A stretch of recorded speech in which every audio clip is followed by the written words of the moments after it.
Tell me what you know about growing up on this side. South of the city and we coming to your life on the 275, homie, that's where I reside. 275, homie, that's where I reside. Straight up out the gutter and you know we gon' rise. South of the city and we coming to your life on the 275, homie, that's where I reside. 275, homie, that's where I reside. Oh man.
Hey, there we go. I better turn my phone down because it's going to come through on there. Yeah, because last time that happened, you were blaming me.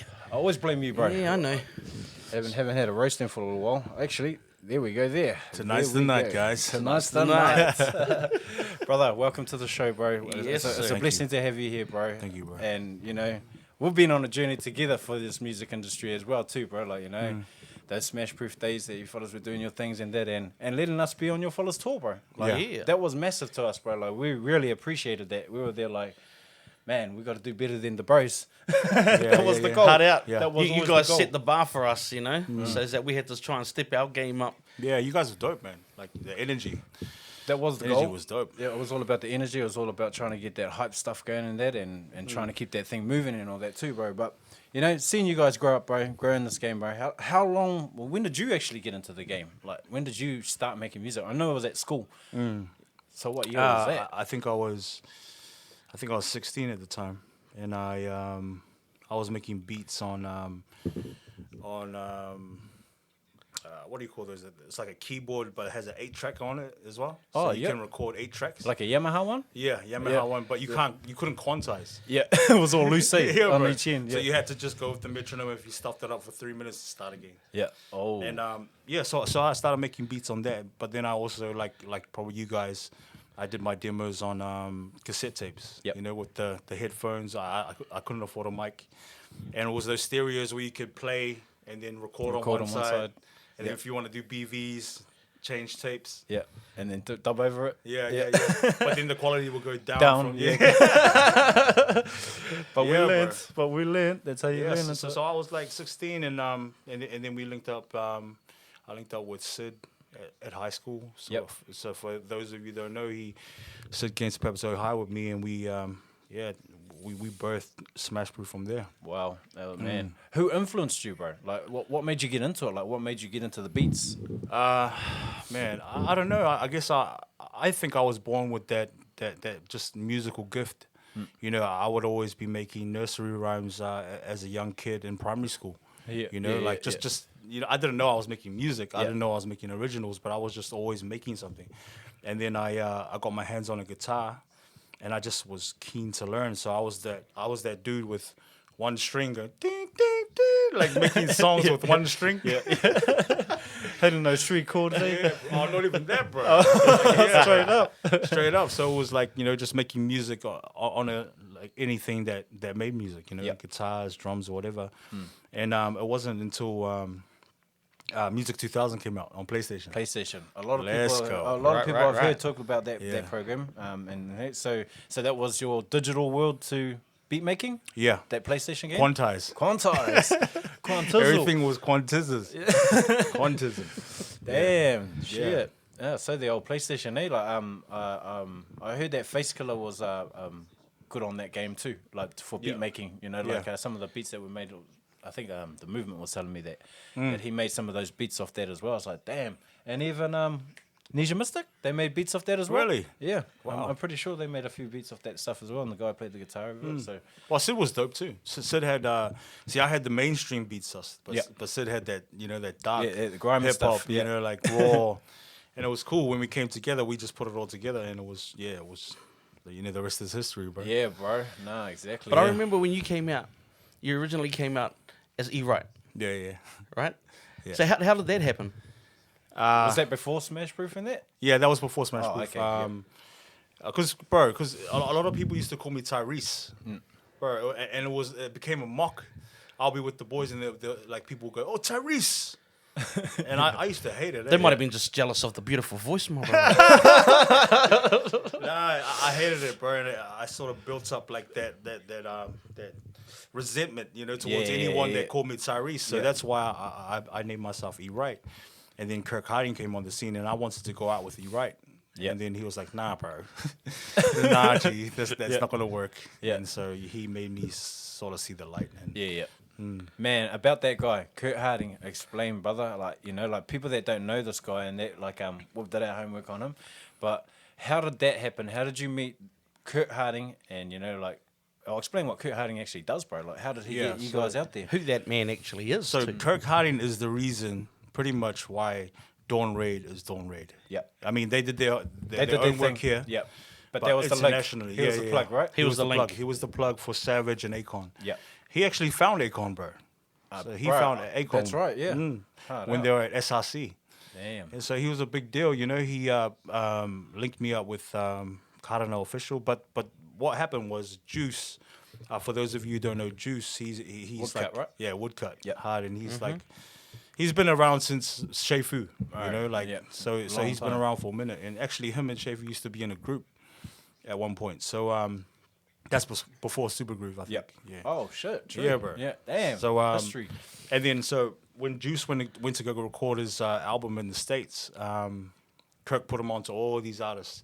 Whilst he was in America, Juice played Kirk some of my demos, and Kirk was like, "Wow, I remember having this conversation with Kirk. He was like, "I'm doing all this mahi for Dawn Raid, but that's not mine." So he wanted to start something of his own. So is that the birth of MTC? Exactly. Damn, Yeah. So that's I the was the birth of first that. signing, and yeah, he put us on, bro. He put us on big time. Yep. No, I remember seeing the growth and all that and that happened. I don't know if you remember, brother, but do you remember the Once Upon a Mic event that we held years ago? It was like one of our first shows. It was all of Yes, ours, sir. bro. It was all of ours. We were trying to figure the game out then, you know what I mean? And Yeah. remember we hired that thing. 4 views then. 4 Yeah. views back then, eh? Yeah. Scotty. How was our brother Scotty? Have you seen our bro lately? Yeah, he's good, bro. He's on a journey. Yep. He's living in Kaitaia, I think. And, Oh, wicked. Yeah, Yeah. he's just like a lot of us, bro, just journeying through this thing called life. Yeah. We do, bro. Yeah, it's a beautiful thing though. Like it's just to see the brother grow. Yeah. Like we have this perception as men, we're supposed to have it together, at such a young age, but Yep. that's not the case. That's not the case, bro. in so many of us, Yep. in our nation. So we start getting our shit together in our 30s, sometimes 40s, sometimes 50s, bro.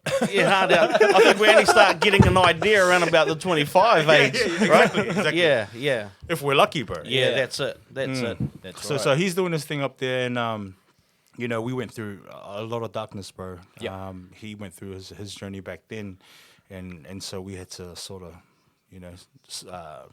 say goodbye, I guess. Yeah. I remember the times I actually caught up with him online and that recently, and he's like, "Hey, bro, it's me, Scotty." I was like, "Damn, I haven't seen you for a little while now." And he seemed to be on a journey, on a better path of his life in that, because we all know people in that, and caught up with people. It's like, "Oh, nah, I haven't seen the bro for a long time." So it was good to hear from him. He private messaged me. I was like, "Whoa, fuck the bro," and I was like, "Damn." But he was dope, bro. Bro, He was so dope, I eh? mean, like your fellas' energy way back then, like we were probably close to our 20s then, maybe late 20s when you guys were at that event at that time, and I think you were all too young to even be there.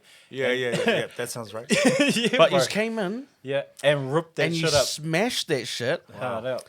And that was stunning to us because, Wow. Yeah, we were trying to figure it out. yeah, we were came still in- trying to get it together at the same Yeah, time. I think we all were. Yeah. Yeah, we were all trying to find something. You know what I mean? And, But the way he's performed, that really changed it for us, brother. Wow. Yeah, because we saw, and that's when we started clicking that. Oh, okay, you guys formed in school, came out of school, and this is used now.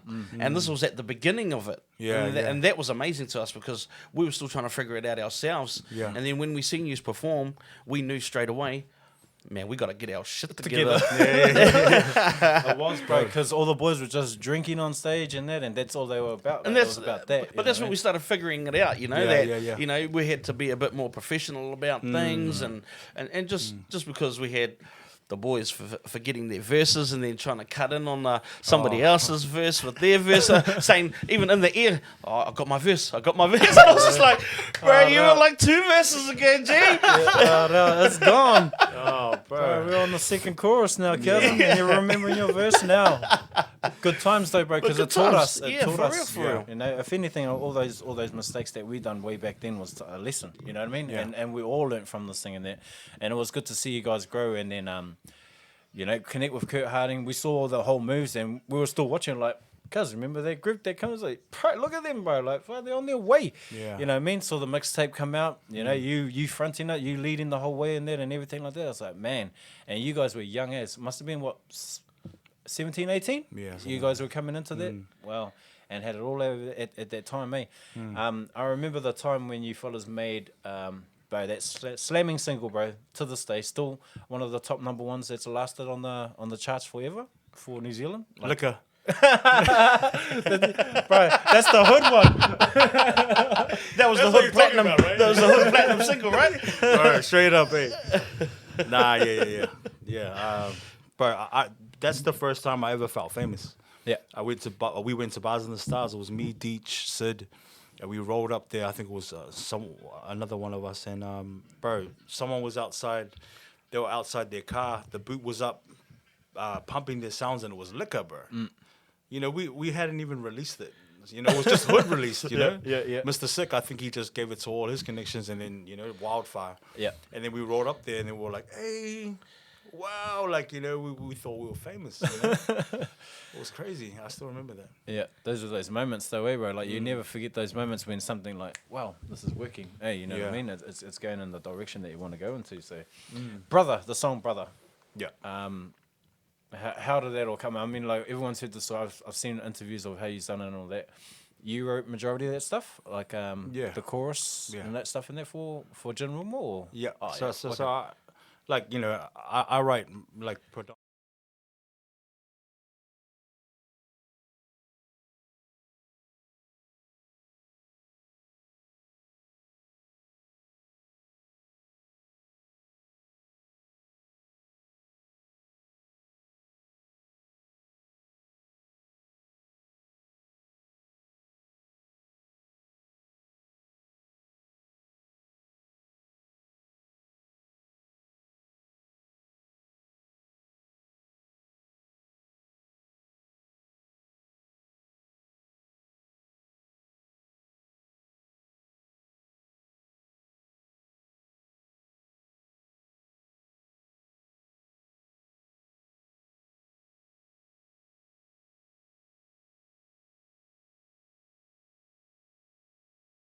that draws people into It's it. a hook, so- bro. Come here, man. Yeah, That's yeah, a hook. Yes. Hard out. Yeah. And all the verses are the little jabs, eh? Da-da-da-da-da-da. So you get it in there, and then the hook comes in again. Yeah. So, it is one of those things in there. But, bro, like, the song went really well in New Zealand and then the Yeah. tour happened. I think that was probably one of the biggest tours at that time in that May music month that happened that you fellas were out there.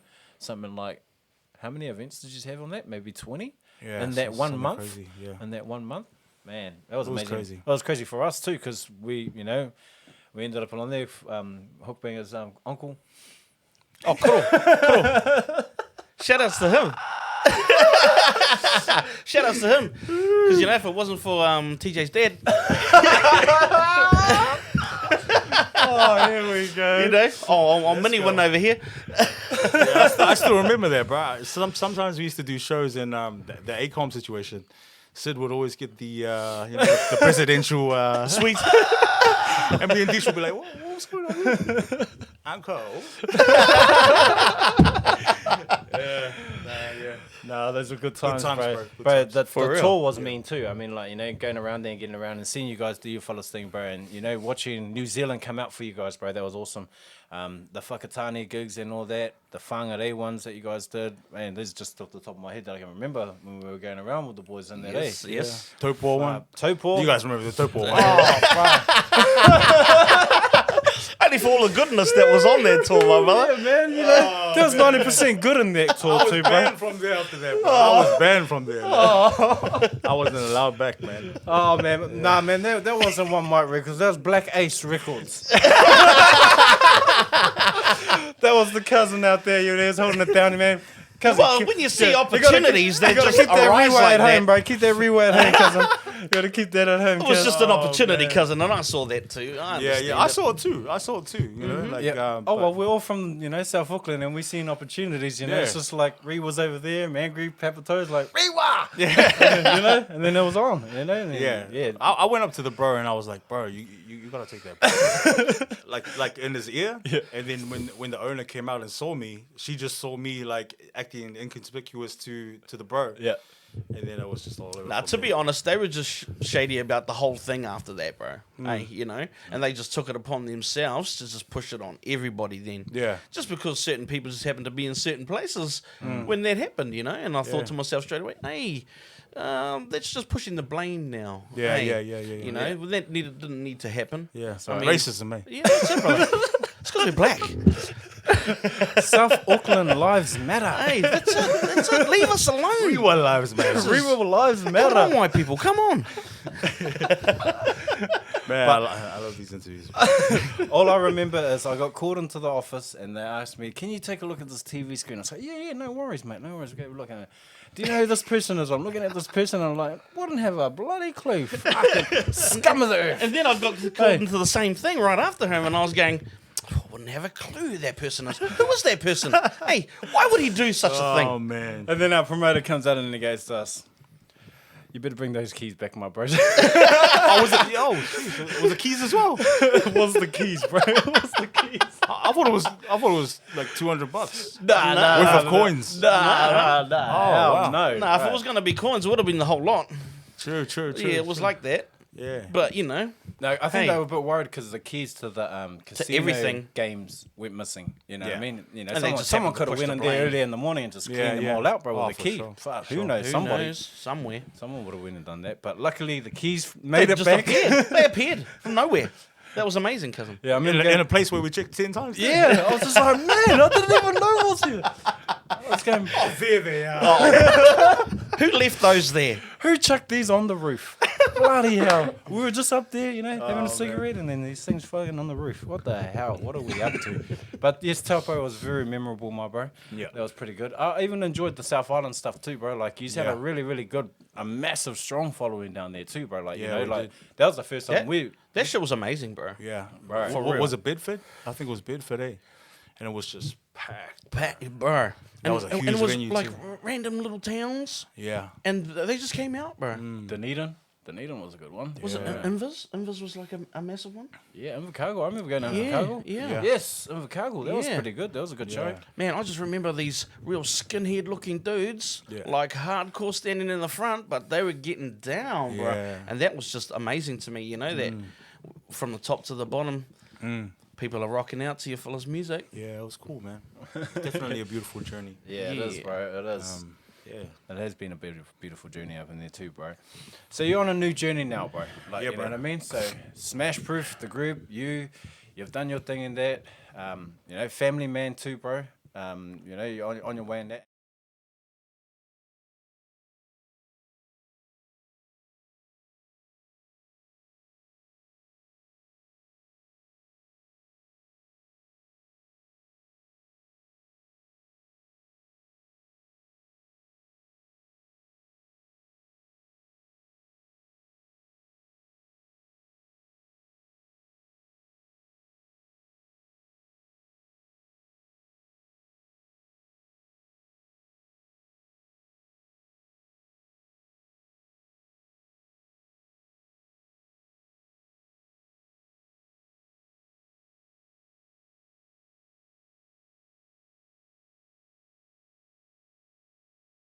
it's easy to understand this.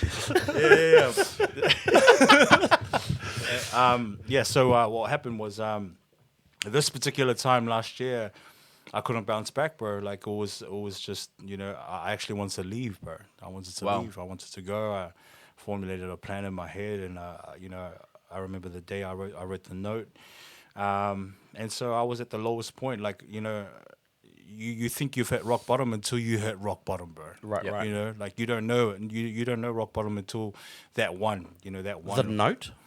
Yeah, it was a note. For real? Yeah, bro. It was, bro. It was really ugly, man. It was really dark, and then, bro, by the grace of God, my wife's best friend comes over just to check on me, and where I was sitting, it was a long driveway at my house, and I could just see her car come. Just as I finished writing the note, bro, and I just felt God's presence, bro. In my darkest minute. Mm-hmm. He still has his hand over my life, bro. And so that day I made a decision, man. Nah, man. I've always sort of I've been spiritual. I've been spiritually connected to God as a young man. Like even as a kid, I always had that fear of the Lord. But I never walked with Him. I gave my life to God at 13, and I was known at school for being that Christian guy. They always used to go and spread the good news or whatever. And then, puberty happens, and then, parties happen, and then I fell away, and then I just did my own thing, and it wasn't until 5 years ago. Came back to church, my wife is pretty solid with her walk, bro, she needed to be, like the beauty of my journey was as a result, she had to press into God because she couldn't press into me. I wasn't there over here, you know what I mean? So You weren't ready. I wasn't ready, but I wasn't a good husband either. I was a decent father, you could say, but I wasn't giving her my full. I was operating at like 60%. And no woman deserves that, bro. No. And no kids deserve that either. Your kids deserve 100%, 120. And so because she couldn't rely on me, she had to press into God, and because of that, all I saw was the fruits. All I saw was light. So when I was going through what I was going through, I could just see her shining, like in my darkness. I started getting into heavy drugs again. And then for those of you who don't know, I in 2005 and 6, I was heavy into meth. And that's I put it to that why my first album was garbage. Because it wasn't my best work. I was in the trap house writing, flicking off whatever. And then I moved away to Australia. But then last year, I dabbled in it again, and it got me, bro. Got me by the soul, got me by the balls big time, and I was a full-blown crack addict, bro. Still got most of my teeth, so, that's a good thing. That's a good sign.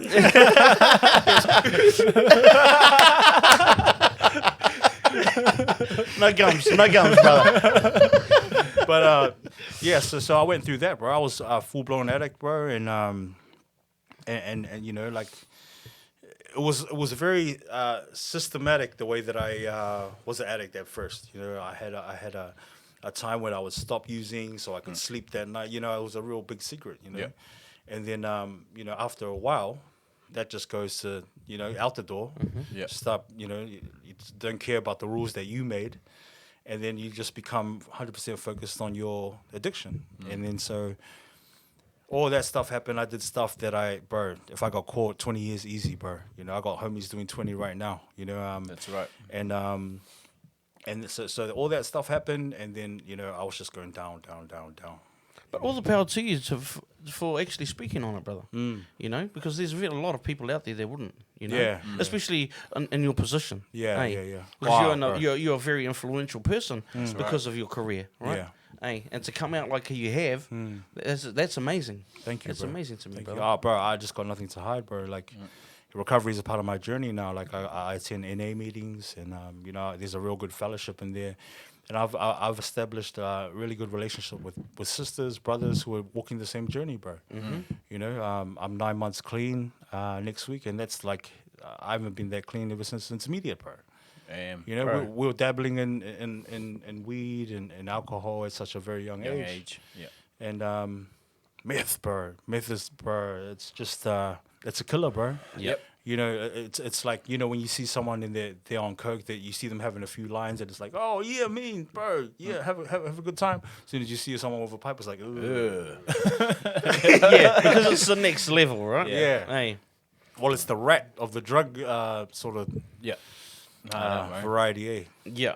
Yeah, but yeah. So last year I got baptized, bro. I got baptized. I surrendered myself to God after that suicide encounter, and then. But the thing was, I was clean for like a month, and then I kept on relapsing, bro. You know, just didn't have the tools. I didn't have the awareness. I didn't have control over my environment, and I went to rehab, bro. Yeah. I went to rehab in October last year. Best thing that I could. I wish I did it 10 years ago, and came out the best me, bro. Like I actually, the best thing that I left that place with was self-love. And I still remember to this day, it was I think it was the 26th of November, Monday morning. This was like the 6th week into my rehab. Forgiveness, the spirit of forgiveness just fell on me, bro. Just telling me, it's okay, son, forgive yourself now. But this was the result of like weeks of self-love. Yeah. And getting these tools. Okay, why do I behave like this? Yeah. You know, and learning all this stuff in rehab, and then, bro, that was the best thing, bro. You know, I left there feeling, well, not even feeling. I left there a changed man. Yeah. Can feel it in your energy too, bro. You know what I mean?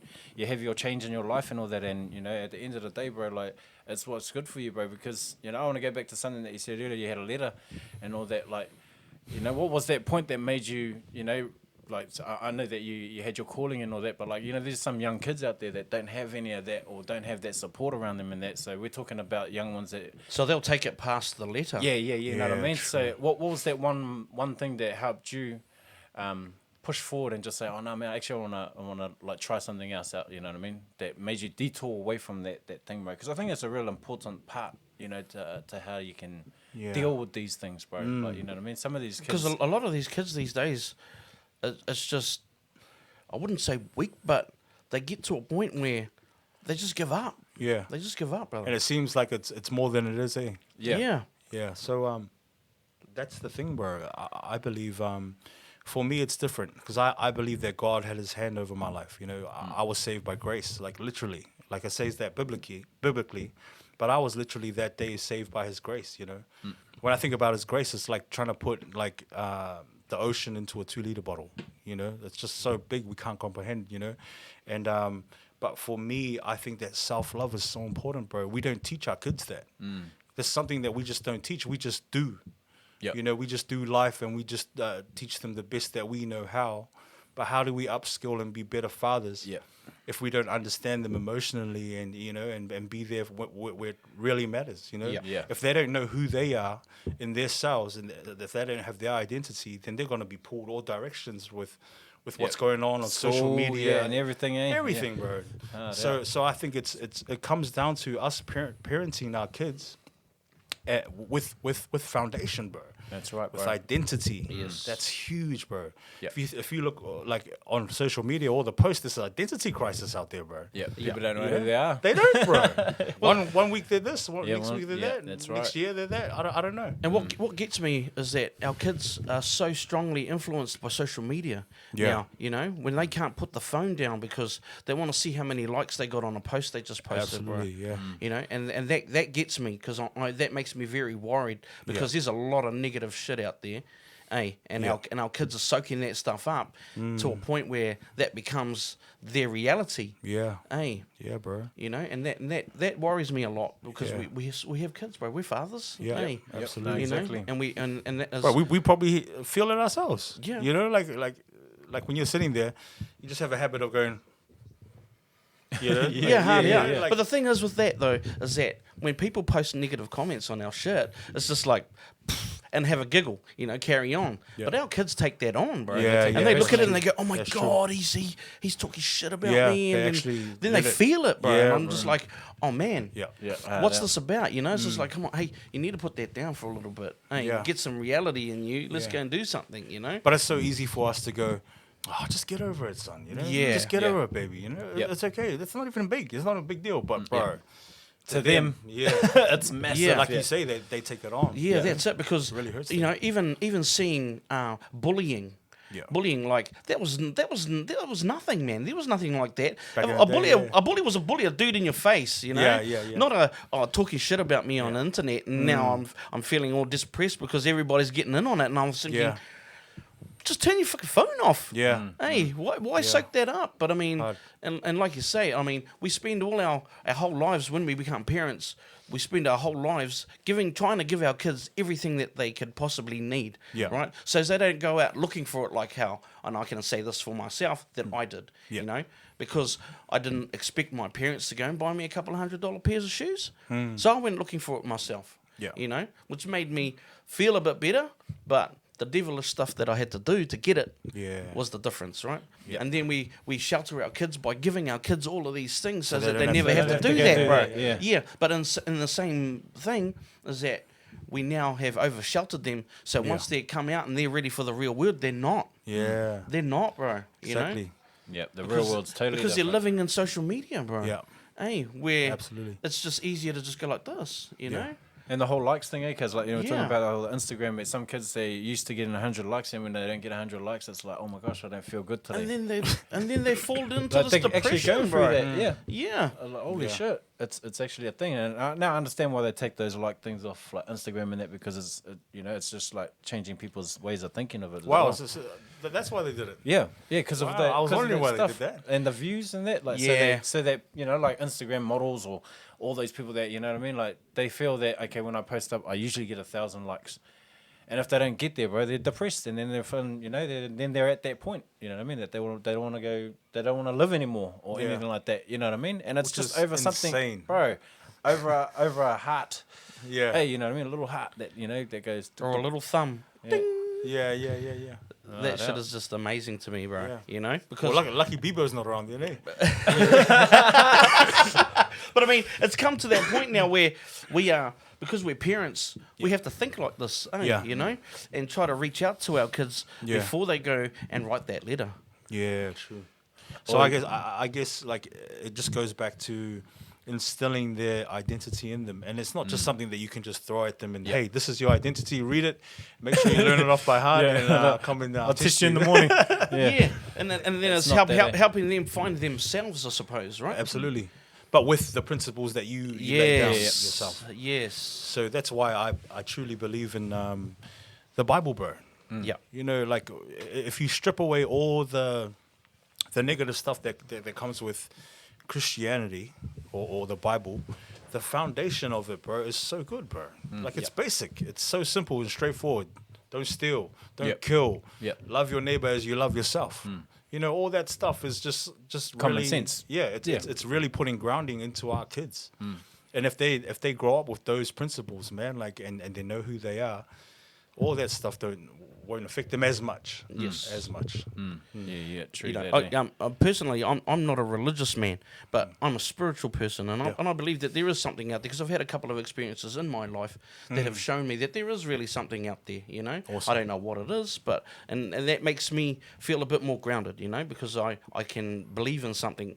Yeah. And Higher than yourself. Yeah, higher than myself, brother, because I believe that there is, right? And that we do go somewhere after this life. So when I was like young and growing up, I went through an atheist stage, right? So I didn't believe because I was just assuming too many things, brother. You know, Yeah. some devils out there. comes brother. down to Some the devils out there. comes down to the Comes down to foundation again. You know, and yeah. what you're saying, bro, the installation that, you know, his parents was teaching. Oh, well, not your mum, your yeah. old man. Yeah, my old man. Yeah, it shows you some rough life, right? Yes. Yeah. So I saw So you're a a lot product of that. Yes, I saw a lot of things that probably a lot of youngsters shouldn't, bro. And Yeah. I got involved in a lot of stuff. You know, I'm talking primary school days into intermediate, bro, and I was already deep in the game. Wow. You know, and that was only because of the people that I had around me at the time. That's all they knew, so that's all I knew, right? And so right down to stealing off teachers and stuff like this. This is in primary school, bro. So in that time, that's all I saw. That's all I knew. So that there wasn't really much for me to think anything else. You know what I mean? Yeah. And I had a couple of chances where I got to learn a little bit about religion, but I didn't want to do Christianity because Christianity didn't do nothing for me, brother, you know. I tried to go to church a couple of times, but there was nothing there for me. I just couldn't feel nothing, right? Yeah. So I did a little bit of studying, I did a little bit of thinking about the Muslim faith and stuff like that, and then I started to get a bit of change going on around me. And then just recently, so that was just back in the day when I was a kid, but then just recently I had a couple of brothers come and help me out at my homestead, my parents' place, doing renovations. And the brother that came was the certified electrician. And he came down and he helped me out, bro. Like his knowledge just and having him help me out, he was worth a lot of money. He was worth a lot of money to help me, bro. And I was expecting to get this massive bill at the end of it. And then he came to me and I said to him, "Oh, bro, what do I owe you for that?" Because he was getting ready to leave. And I said, "What do I owe you for that?" And he said to me, "Don't worry about it, brother." He goes, "I'll just ask a favor of you." I said, "Oh, yeah, what's that, brother?" And he said to me, "You heard of the Book of Mormon?" And I was like, "Yeah." And he goes, "Just download it, my brother, and have a listen." And he goes, "Just a little bit of gas money, sweet." And that shocked the shit out of me, bro, because I've had many opportunities to learn about religion, but never like this, you know? And I felt obligated to the man because he helped me, bro, you know? Out of the goodness of his heart, he helped me, bro. And then I got to admit, just recently I've been listening. Wow. So, yeah, I've downloaded the app and stuff just to have a listen, you know what I mean? Because, I mean, I can't down the man for, he went out of his way. To help So you it's do only your right, thing. it's only right that I do the same thing. So it's opening my eyes a lot more now to religion, you know what I mean? Even though as far as closed off as I was about it, it's amazing to me, bro, Yeah. that I'm this age now and I'm just starting to realise things, you know? Yeah, bro. Yeah, and having, you know, I'm a firm believer of when you get thrown hints to do something, that if it's more than once, that it's not a coincidence. Not accidentally. Nah, Yeah, that's yeah. it. That you got to actually take some things on, you know. Yeah. And now I'm actually finding myself. I live that way now. Nice, So bro. if anything gets thrown at me and it's more than just one time about the same thing, Yeah. then I've got to actually take it on, you know. And Awesome, bro. yeah, it's different, bro. It's a different journey for me because I've never been this way. I've never been religious, you know. I grew up in a family where we didn't have religion, bro. Yeah. You know, and about the only time you ever saw religion was when we went to a marae for a funeral or something like that, you know. Yeah. And then that's different, right? Hey, you're that for that time, and then when we leave, because I never grew up that way, Yeah. it's different, right? Yeah, you're I'm, back to I'm, the I'm hood. straight back in the hood. Yeah, and we're back to the grind, bro, you know?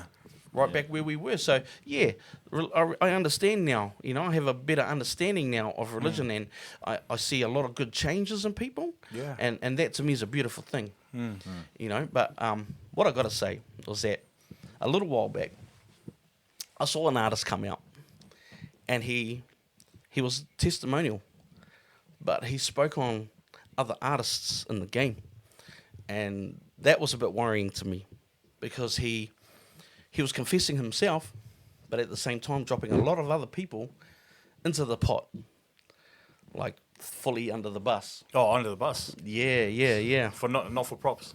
Well, who knows what that was all about, brother? You know what I mean? From New Zealand? Yeah. Well, let's just drop names, brother. Get to the motherfucking point, cuz. yeah, all right. It was Peter T. Oh, yeah. Yeah, and he spoke on Oh, his journey. You're talking about a testimony. Yes, brother. Yeah. You know, and that to me, I thought to myself, look, I understand your journey, Yeah. but to throw other people under the bus at the same time. Yeah. I guess I've had this conversation with my brother, and he regretted it. Was like the heat of the moment sort of thing. Right, You know what right. I mean? It was like, It was like him letting it off for me, right? yeah, and it wasn't to say directly to someone that, everyone, the way that he worded it was wrong. Yeah. You know, but like when you're going off the cuff and you're sharing your testimony, You get caught up in the you moment. get caught up, bro. You Yeah. get caught up. And then I had this conversation with him, and he was like, "Man, I shouldn't have said that." You know. So he was very remorseful about it, and you know, we all make mistakes, bro. Yeah. Yep. You know, and bro, I can tell you right now, bro, Peter is a real solid man of God, bro, and he walks the talk. You know, like he's definitely a close brother in the faith. Yeah. And you know, going back to your talk about religion, For me, man, I hate religion. You know, religion is stuff. Let's get religion. Let's push it to the side, and let's replace that with relationship. You know, if we relationship with a power greater than ourselves, and we hand everything to that power, and which is my power, is Jesus Christ. Man, life is so much better. You know what I mean? Like you don't have to hold all that. It says in the Bible, like, you know, like he carries the cross for us. You know what I mean? He died for us so that we don't have to bear any of this crap. So once we understand that, it's just a better way of living. And plus, bro, like how you said, like when you die, bro, like imagine living now and not thinking there's anything after life right now. That's a sad life, bro. That's a sad life. Like if you don't think that there's nothing after this, your soul doesn't carry on or nothing. That's pretty sad, bro. You know, like I believe that you have a soul in that, and it gets blessed onto a person, and then as you do your job and you do your purpose, that soul, when you leave, that soul goes into the next person to serve that purpose as well. Well, that's what I believe in anyway. When it comes to the Reincarnation? soul. Yeah. oh wow. Is that what it is? Like, I'm not sure. No. Well, that's what I wasn't talking about. Oh, What I okay, was yeah. talking about. Yeah, but I just think that our souls go on to live on forever. Yeah. But like, if that's what you believe, bro, you know, I Oh respect. no, that's what I thought. That's what exactly what I say. Our soul's going forever. Like, you know what I mean? Like, I didn't know if it goes into another body. Nah, or person. I'm talking about heaven, bro. Yeah. Heaven, bro. Like, bro, the promise of heaven, bro. Like, you know, that there's different types of heavens. I know that Muslims believe in like the virgins or whatnot. Like Mormons do the same sort of belief. There's different levels to heaven, but in my belief, there's a heaven that's just beautiful, bro. That's just, there's no such thing as any bad emotion, any bad feeling. Yeah. And to believe in something like that, for me, speaking from just for myself, is there's so much peace in knowing that I'll live on forever, and I'll see my kids, and I'll see my wife, and I'll see my friends that share the same beliefs. You know, we get to kick it in eternity together. You know, that's cool for me. Yeah, you know, that brings a lot of peace. So I just want to try and save as many or lead as many brothers to the goodness, to the happiness, eh, bro? Yeah. So with saying that, guys, I just want to. Well, Hookbanger tried to walk in there, bro, and they found he got shocked on the way in, so they made sent me a him bit back worried about putting my foot through the door. out. They're like, nah, get this fella out of here. He ain't coming in here. Nah, it's awesome, bro. We had the bro Ed in here on our first Daily Dosage show, bro, for this episode and that, and his song, bro, we thought it was a very powerful song too, bro. Band the Burn. Yes, sir. And I watched that. It was actually like, you know, for us, we were like, we wanted to touch base on that because we know how that stuff and what it does in our communities. We've been around it, we've understand it. You know, you've just explained about how you've lived through your ways of dealing with that stuff and all that, and how that thing's out there. And we thought that was a really good song from him, and you know, the things that has touched, you know what I mean? Yep. Like the people that he's helped out is really, really good in that sort of area. And that the song at the moment, like, you know what I mean? Like, I see it touching a lot of people in that, but then there's still people that still, like, you know, like I seen some comments on this thing that's saying, oh, he looks like he's on it. You know what I mean? And he's trying to spread this good message, you know? So that's the sort of stuff that this stuff does. It's not only just like out there in physical form, it's online, it's differently, you know, and everyone feels like they can do it, you know, like behind closed doors, you know, all the stuff, like not so much the stuff, but talk about other people trying to, you know, push a positive message. Oh, What's bro. your thought on the message, bro? Brother, this is social media. Everyone's ruthless, bro. It is, bro. Bro, it's Blind crazy. shots out there like a mother, hey, you know, every day. You know what I mean? No matter what you do, bro, like there's always gonna be people that just won't like you. No matter what, you can give $1 million to charity, and then they'll be like, "Oh, that million was probably drug money," like, you know, or something. You know what I mean? Like, you can never win, bro. Yeah. So my take on that, bro, is like they're just not your people. That's right. You know, That's and right. if you can get to a place where those comments don't affect you, and I'm gonna admit, bro, like some of I'm still struggling with that. I'm going way better. I was that dude back in the day who was like replying back to these dudes on YouTube saying, "Oh yeah, sweet, let's meet up for 1-on-1." You know, bro. If you go back to my old videos, I had to go back and delete a lot of comments, bro. Like I was really, you know, like that guy, so prideful, egotistical, and I sort of like I'm better now, but like I you know, there's one or two, you know, it's funny because like when you post something, like 50 people will say something beautiful, you know, and then that one person will stick out, and you're Yeah. like, what the? You know, and like, well, what's your problem, bro? Like, you know, but that's just, I guess that's human nature, bro. But if we can get to a place where we just don't care, you know, just don't let that stuff affect us, then I guess, Yep. you No, know, no, we'll- exactly, bro. on a better path. Something that Sav taught us as well too, like it was about those things. He goes, bro, when you put your stuff out there, just don't read the comments, bro. He said like it'll change the way you feel about things, and it was like, I don't know what you mean, bro. And then you know you go through this, and like, oh, true. No wonder why you say that. You know, who cares about what all these people think? Because that'll make you feel a certain way. You know what I Yeah, mean? absolutely. Like you say, like you see something on there, and then you're like, man, all right, so where do you stay? Hey, you know what I mean? Or do those ones? Yeah. Does anybody know this fella? Yeah, bro. I did that so many times, bro. Does anyone have an app that traces back HP addresses and Yeah. bro? We're all on a mission, eh, bro? And you know, at the end of the day, all we can do is like either like react to it or action, eh, bro? You know what I mean? Move forward and carry on doing what we got to do, bro. So Yeah. that's what it is, eh, brother? Bro, one of the revelations that I came to about, you know, your own page, your own Facebook page, Instagram, whatever. You're the You're the conductor, boss. bro. Yeah, bro. You And make it happen. Yeah. Exactly. So I never thought about that until like about a couple of weeks ago, and I was thinking, why am I engaging in all these people? And if I don't see something now that I don't like, delete. Yep. Delete. Like if anything that I don't like, delete. Yep. We control the narrative of our own page, and that's Yep. the only the like few things that we can control in this day and age. Yep. Yep. You know, like, so it's cool. Like I had that revelation, and now if someone wants to come, because bro, people live to debate, bro. Yeah. They, no matter what you say to them, if you have the baddest like argument, you can put it down, and they'll just go over their head and come with their stuff. Yeah. 5G. Exactly. Yeah, exactly. That ends up over there Exactly. on the towers Yeah. getting burnt down. Oh man, fire. What's your thoughts on that, bro? Conspiracy stuff, bro. I think, bro, don't start digging that hole, man. 'Cause that hole is never ending. Bro, Bro.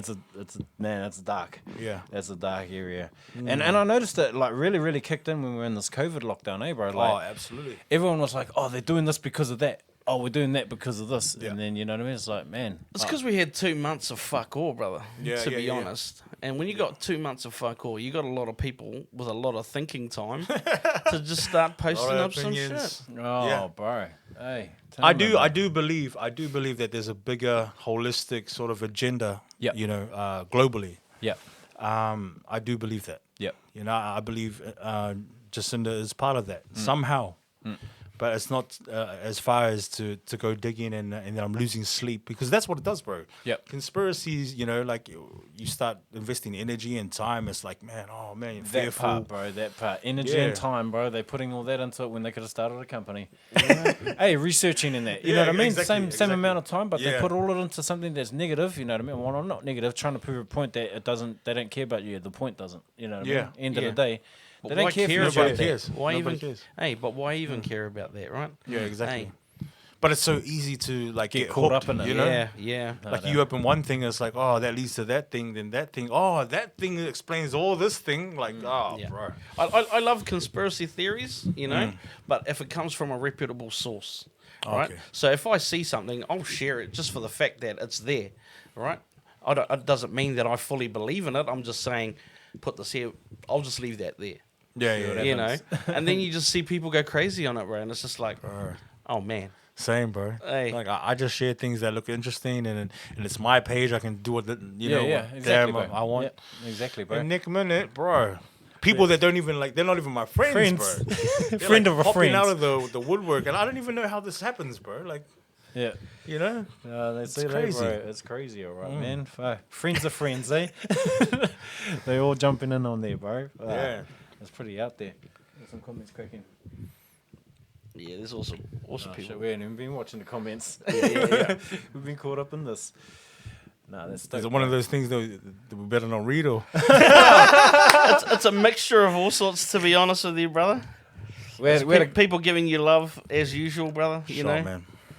Shout out to everyone that's watching, man. Oh, what's up to our bro Sav? Just tuned on him, bro. oh my man. What's Let's up, go. brother? What's up, my Let's bro? go. That's cool. Let's go. So, new music that you got putting out now, bro. Yep. On the label. So, your label Empire, your label, is that part of MTC still, or No. Is that just Totally different, bro. Okay, yeah. Yeah. So I didn't really have that creative control at MTC. Yeah. You know, so I wanted to just break off and do my own thing. And I think Empire's paying MTC's bills, bro. Really? Probably, bro. Because one of my records playing RepFM's, Bill. Man, when's this gonna come back? Nah, but it's been an awesome journey, bro. I believe that God blessed me with all that success in the world for this moment, you know. And I admit, bro, like making the switch did take a toll on my Spotify streams, my YouTube stream, everything. Yeah. Yeah. And I expected that. Yeah, I remember seeing your post too, bro. You were saying something about something. Usually, you get about 100,000 views and that, or something like 30 or something, or 100,000 a month listeners. Yeah, listeners and all that. Yeah, Yeah. I was Then like, went down damn. to 22 or something. And I like what you said on there too. I was expecting this because of your new journey. You Yeah. know what I mean? And you know, it's just like, man, all right. And it's a sign of what our music industry is like, hey, bro. Like we were just talking to the bro Inked Up yesterday. Oh, last week he's a young artist from around Māngere and that, and we were talking about that, you know, and about how the music is and how the streams work. Remember that? I love how this guy just said, I only get 20,000 a month. Who's that? Only 20,000, just a lazy 20,000. That's a little bit. And humbly collecting that part, Yes, Kizzo? sir. Humbly Yes, sir. collecting it. Yeah, but you know what I mean? Fuck, forgot what I was talking about now. But just like changed you know, the subject. like for me, it's like I'm not compromising my integrity with this music. Yes. But when I listen to the old Thai stuff, I'm like, you know, my kids are gonna listen to that. Like 10 years from now, they're gonna be like, Psh, what were you thinking, Dad? Like you know, very promiscuous, very like narcotic glorifying, self glorifying. Like it's just stupid. It was stupid. You know, and I just want to, for all the negativity that I've like really injected into people's playlists, I want to do something positive now. Yeah, Yeah, bro. Balance it out, bro. Balance bro. it out. Yeah, you've done But I mean, your thing. in saying that, I mean, earlier in the day, that was the thing, right? Because we always talk about this when it comes to the evolution of hip hop, especially when New Zealand got its hands on it, right? So it went from, just like America, it went from drug dealers speaking on it to drug users speaking on it now. Yeah. You know? True. And the fact that as drug users start to glorify the use of it. Yeah, true. And Yeah. and then the youngins look up to that because that's a cool thing to do, you know. Yeah. And then you see it around a lot of these youngins now. Like when you go into a club, you see them. up in the German. Oh yeah, you know what I mean. And they're mollied off their faces and stuff like that. I mean, there's you're young and you're gonna test these waters, right? Yeah. And you know that shiny stuff will always look appealing to the youngster. You know, That's right. That's right. that gangster life, that that fast money. Man, there's so much crack on these streets, bro. You know, bro. We all know, brother. Bro, We all know. like I open up my credit and there's 2 crack houses, you know, and this is the type of environment that like when I think about music and I think about that environment, man, it's just going like this, man. It's just death, bro, added to each other, you know, and then our kids are brought up in that, so it's Yeah. that's heartbreaking, bro. Yeah, because the message that comes out of that, is going to be, you already know, we got meth and this type of music, and then it's getting given to our kids. Yeah, you know what I mean? exactly. So, you know, Exactly. shit. And it's like, I see, a few artists talking about like in their 16s or when they're spitting live. It's like, like they're talking about selling and like that's the only way that they can make money and like, they want to stop and stuff. I feel like commenting, bro. I feel like going, bro, shut up, bro, and stop. That's all you need to do. It's as easy as that. Go get a job. Yeah. Because that's the truth. Bro, that's it. That's the truth, bro. But it's nobody wants to get their hands dirty anymore. Exactly. Hey, Yeah. everybody looks for that easy dollar, brother. Yeah. Hey, and that's the problem, is that the amount of people that glorify it, show the money. Oh, bro. Hey, Yeah. it's just like looking up to OGs. You see that stuff and you think, man, Bro. I want that. That's what got me, bro. That's what got us. We're the same shit. We got older people we looked up to, and we were like, man, shit, we want to do that. When you And got your peers around you showing you that life, and it's Yeah, just bro. like they that weren't easy? even trying to glorify it, but you Yeah. just looked at it like that and was just Yeah. like, damn, Exactly. I can make that. Yeah, and even when you do, when you do get in the game and you are making stacks, and you're like, bro, the money goes, bro. Yeah, money goes. So like, there's no respect for the money, Not as if you like get a job, that 40-week money. Yeah, you ain't gonna go and go like Well, that. that's it. You're not making it rain in the club. Yeah, bro. Hey. Like, that's 40 Because hours, man. that's it, brother. Yeah. You hardcore earned that shit. You Exactly. earned that shit. Yeah. God damn. So you you're give that away. exactly right. Yeah, hey. bro. And that's I suppose that's the difference of it. If Easy we come, work- easy go. eh? Yeah. 'Cause If it's we always work been hard that to get same. it, Yeah. it's gonna be. You're not gonna be. Exactly. Hey. Yeah. All up in the club shouting everybody, because It's crazy, bro. Because like I've known a lot of dudes that had, including myself, that had stacks like come through their hands and like now, yeah. like we got cool stories. But that's it. Like Yeah. But I suppose it's the experience too, brother. If we didn't experience that, we Yeah. couldn't speak on that now. Exactly, bro. Yeah. Exactly. Yeah. And that was always my motivation coming up in the game. Like I first got into drug dealing when because I really wanted to talk about it and have Yeah. the authority to talk about it in my music. Like go do some gangster stuff. Yeah. And that gives you the bone to talk about it. That was my drive for a while when I first came up in the game, and then last year, like I wanted to be a gangster, bro. I'm like 35, bro, and to go through that, like oh yeah, bro, I want to be a G. I want to be the biggest, muscliest rapper, big bad wolf, have all the money, and then, bro.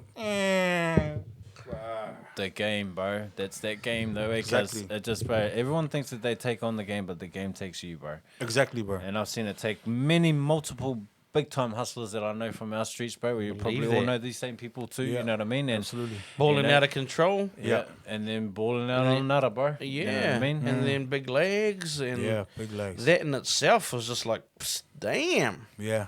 Cars and pipes. You know what I mean? I didn't think that would exist. could fit a car you know in what a I mean? pipe, Like but- people selling Yeah. their cars Hey. for the Yeah, dream, bro. bro. Like Many times, bro. seen many a that. times, bro. Many a times. And you know what I Bro, mean? Like, for a small amount too, sometimes. Bro. Oh, hard out.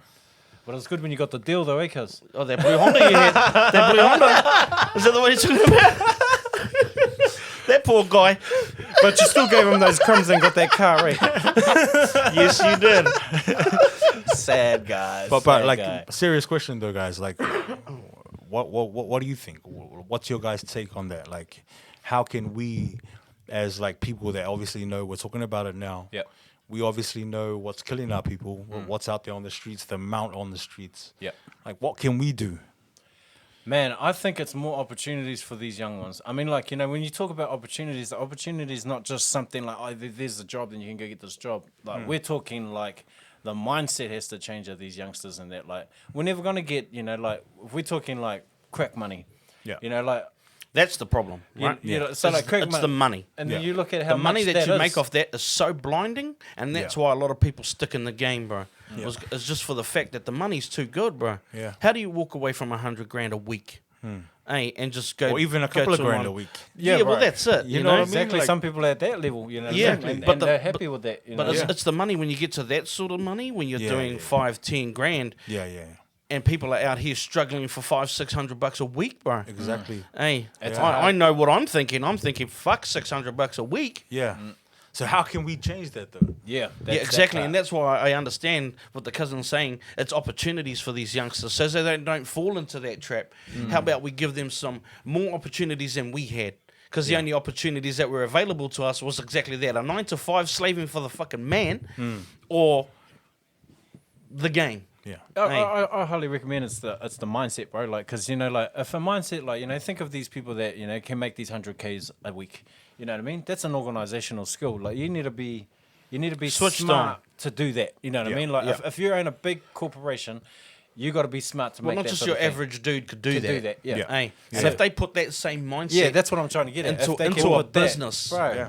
into a business or into a company or something like and that. then teach these youngins how to do the exact same thing. So there's so obviously there's a space in the I want to say market, but in that sphere. Yeah.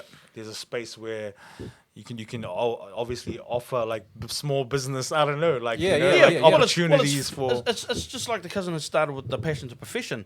Yeah. It's finding what they're passionate about. Because I know if I had this music thing given to me earlier, when I was a youngin', I probably wouldn't have done half the shit that I did, brother. You know what I mean? Because, I mean, it wasn't until we started this musical journey That life changed for that us. fucking life changed, bro. We You got know, into because something, I would have yeah. been exactly what you were saying, bro. The G, you know, and Yeah. I would have fully fallen into that, bro. Yeah. Chuck it on the back, and we out there.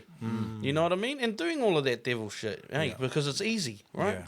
But I mean, to have music come into our lives and take us on tours, bro, with you know, brothers like yourselves, and we got around the country, bro, and that was amazing to me because my life before that wasn't any of that. Yeah. You know, it wasn't even Yeah. standing on a stage, bro. Yeah. Standing on a stage in front of hundreds of people or thousands of people was just like, nah, because we come from the streets, we're in the shadows, bro. Yeah. Been working in the shadows for so long Yeah. that you forget what the light's like, you know? Yeah, yeah, and then once you get into the music and you start seeing all of these stages and meeting people that we probably would never have met, bro, because we're working in the shadows, you know what I mean?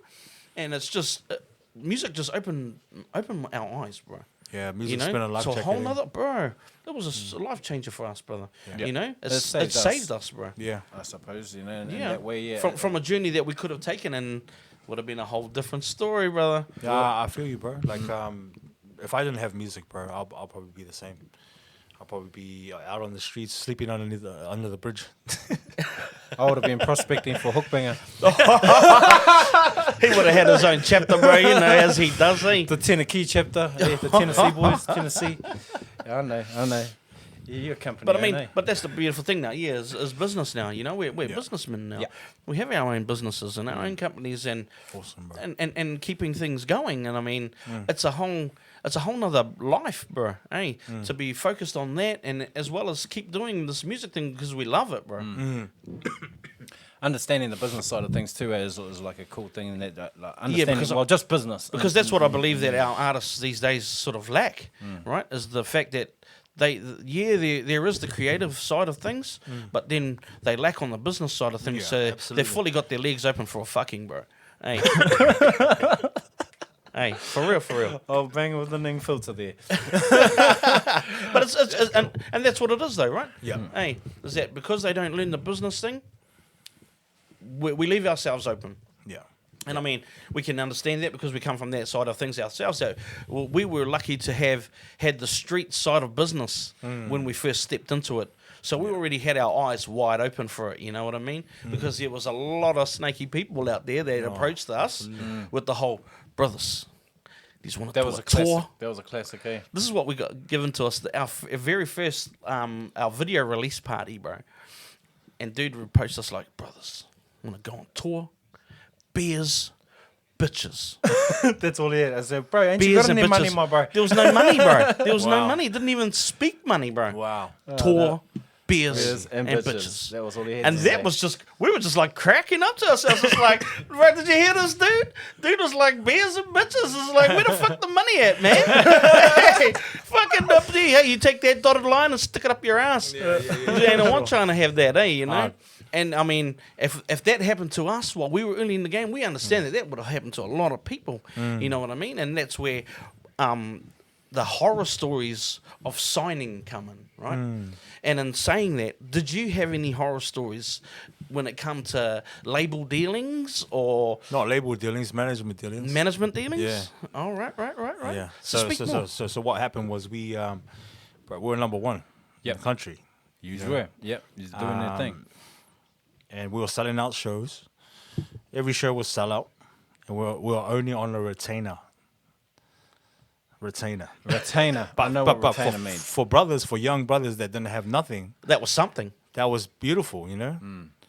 Whatever the amount was, you know, it was definitely not what we were worth at the time. And Not for a number one single smashing Bro, the 11 charts. weeks. Come on, man. Yeah. Like you said, we're down in Invercargill, bro. White dudes. Yeah, Rocking. Rocking it. Whole Skinheads. sell out shows. Yeah, bro. exactly, bro. So, you know, that retainer. So, I didn't have many regrets, bro, but that's definitely a little bit of one. That retainer now. We should have been making like $5,000 each a week at least. You know? Especially when you add up the numbers, hey, bro. Like you look Yeah. at the show, and then you look at how much you're charging, and then you look at how many numbers are there. Exactly. Especially It's when not hard to when figure you were out. doing like 2 to 3 shows a week for Yeah. months, bro. Yeah. Underage only shows getting- and older shows too. Yes. Two of them. Two Yeah, types of yeah, shows? exactly, Yeah, exactly. double Then pay. Double the bag. VIPs, like the appearances, the meet and greets. The meet and greets, yeah, all of that plays a part. $80. Yeah. It was 50 of them. No. Damn. Yeah, we know numbers. We know like 80 times 50 is. Yeah. So like you said, brother, new artists that come in the game need to get schooled up real quick. Otherwise, they'll get ate up real quick, you know? What's your best advice you can give to somebody that comes into this game, bro, and he makes a hit song and smashes, or make something that makes some noise? What's your advice that you could give this young kid that might not have any management around him, might not have anything around him? Like, what would you say to this young kid, bro? Man, I don't know, man. I guess would be to learn about your royalties, because there's different types of royalties, as you know. Yep. What about the people that don't know? Because like, how does your royalties thing work for it? You know, for you. So some artists these days, like there's a lot of artists that's making their own music, like their own production. Yep. So they should know that 50% of that is theirs off the bat. Yep. Before anyone Jumps off on it. Yep. starts getting some writing on the actual lyrics. Yep. So what tends to happen is 20% goes to the hook writer, 10% goes to the verses, whoever did verses. Yep. 10% goes to the bridge, whoever wrote the bridge. Yep. But if that's your whole song, you earn 100%. Yep. Or if you get a feature and then you give 10% for a verse or something. yeah, or 20, whatever 20, you agree on. Yep. You got to learn about your royalties, because there's different types of royalties, and there's so many things that like even APRA, they do performance royalties. Yep. I didn't know about that till years later, bro. Oh, true. Yeah, bro. Yeah. And you know, we Holy hell, done bro. big shows. Big shows. Yeah. Yeah, so these are things that we learn along the way. So my advice would be to learn all the royalties that you're entitled to. Learn the ropes, man. Learn how you get paid off these royalties. Learn when they get paid. You know, learn like ask around like how much management are getting paid, or how many people entitled to a cut. Like, you know, it's crazy. So I suppose that's what happens, right? Is It's 100% breakdown of something, right? So you got 100%, you got a song, 150 is usually instrumentalists. Usually if it's a band, they've got a drummer, keyboardist, so that goes all over there. Then you got your artist, right? So that's your royalty sorted. Who owns the masters of this thing, bro? And how does the masters work of the song? So you know you got your royalties, and then Say you 100% created the song. Yeah, but it's a tough one. You know, if you're signed to a major, yep, they own the masters because Pretty that's all they signed for, right? yeah, Okay, so Because that's part of the signing. that's where I was trying to get at. Most of the artists don't realize that what that means. You know what I mean? Yeah. When they say, "Oh, the masters," oh yeah, no, here's the master CD. No, it's not the master CD. It's the masters overall. Yeah. Right? And then the people that own that masters, they make their money back from every other connection that they have. So, like, if it's a major label, let's say Universal, right? Yeah. They own your masters. Obviously, if they wanted to get someone off their camp on that track of that music that they've just signed up for you, they can get them in. Yep. And we can sort of like put this to this young boy that's just came out with that TikTok song, and he's did a song for Jason Derulo, or Jason Yeah. Derulo's Yeah, on yeah. it now. Similar situation, you know what I mean?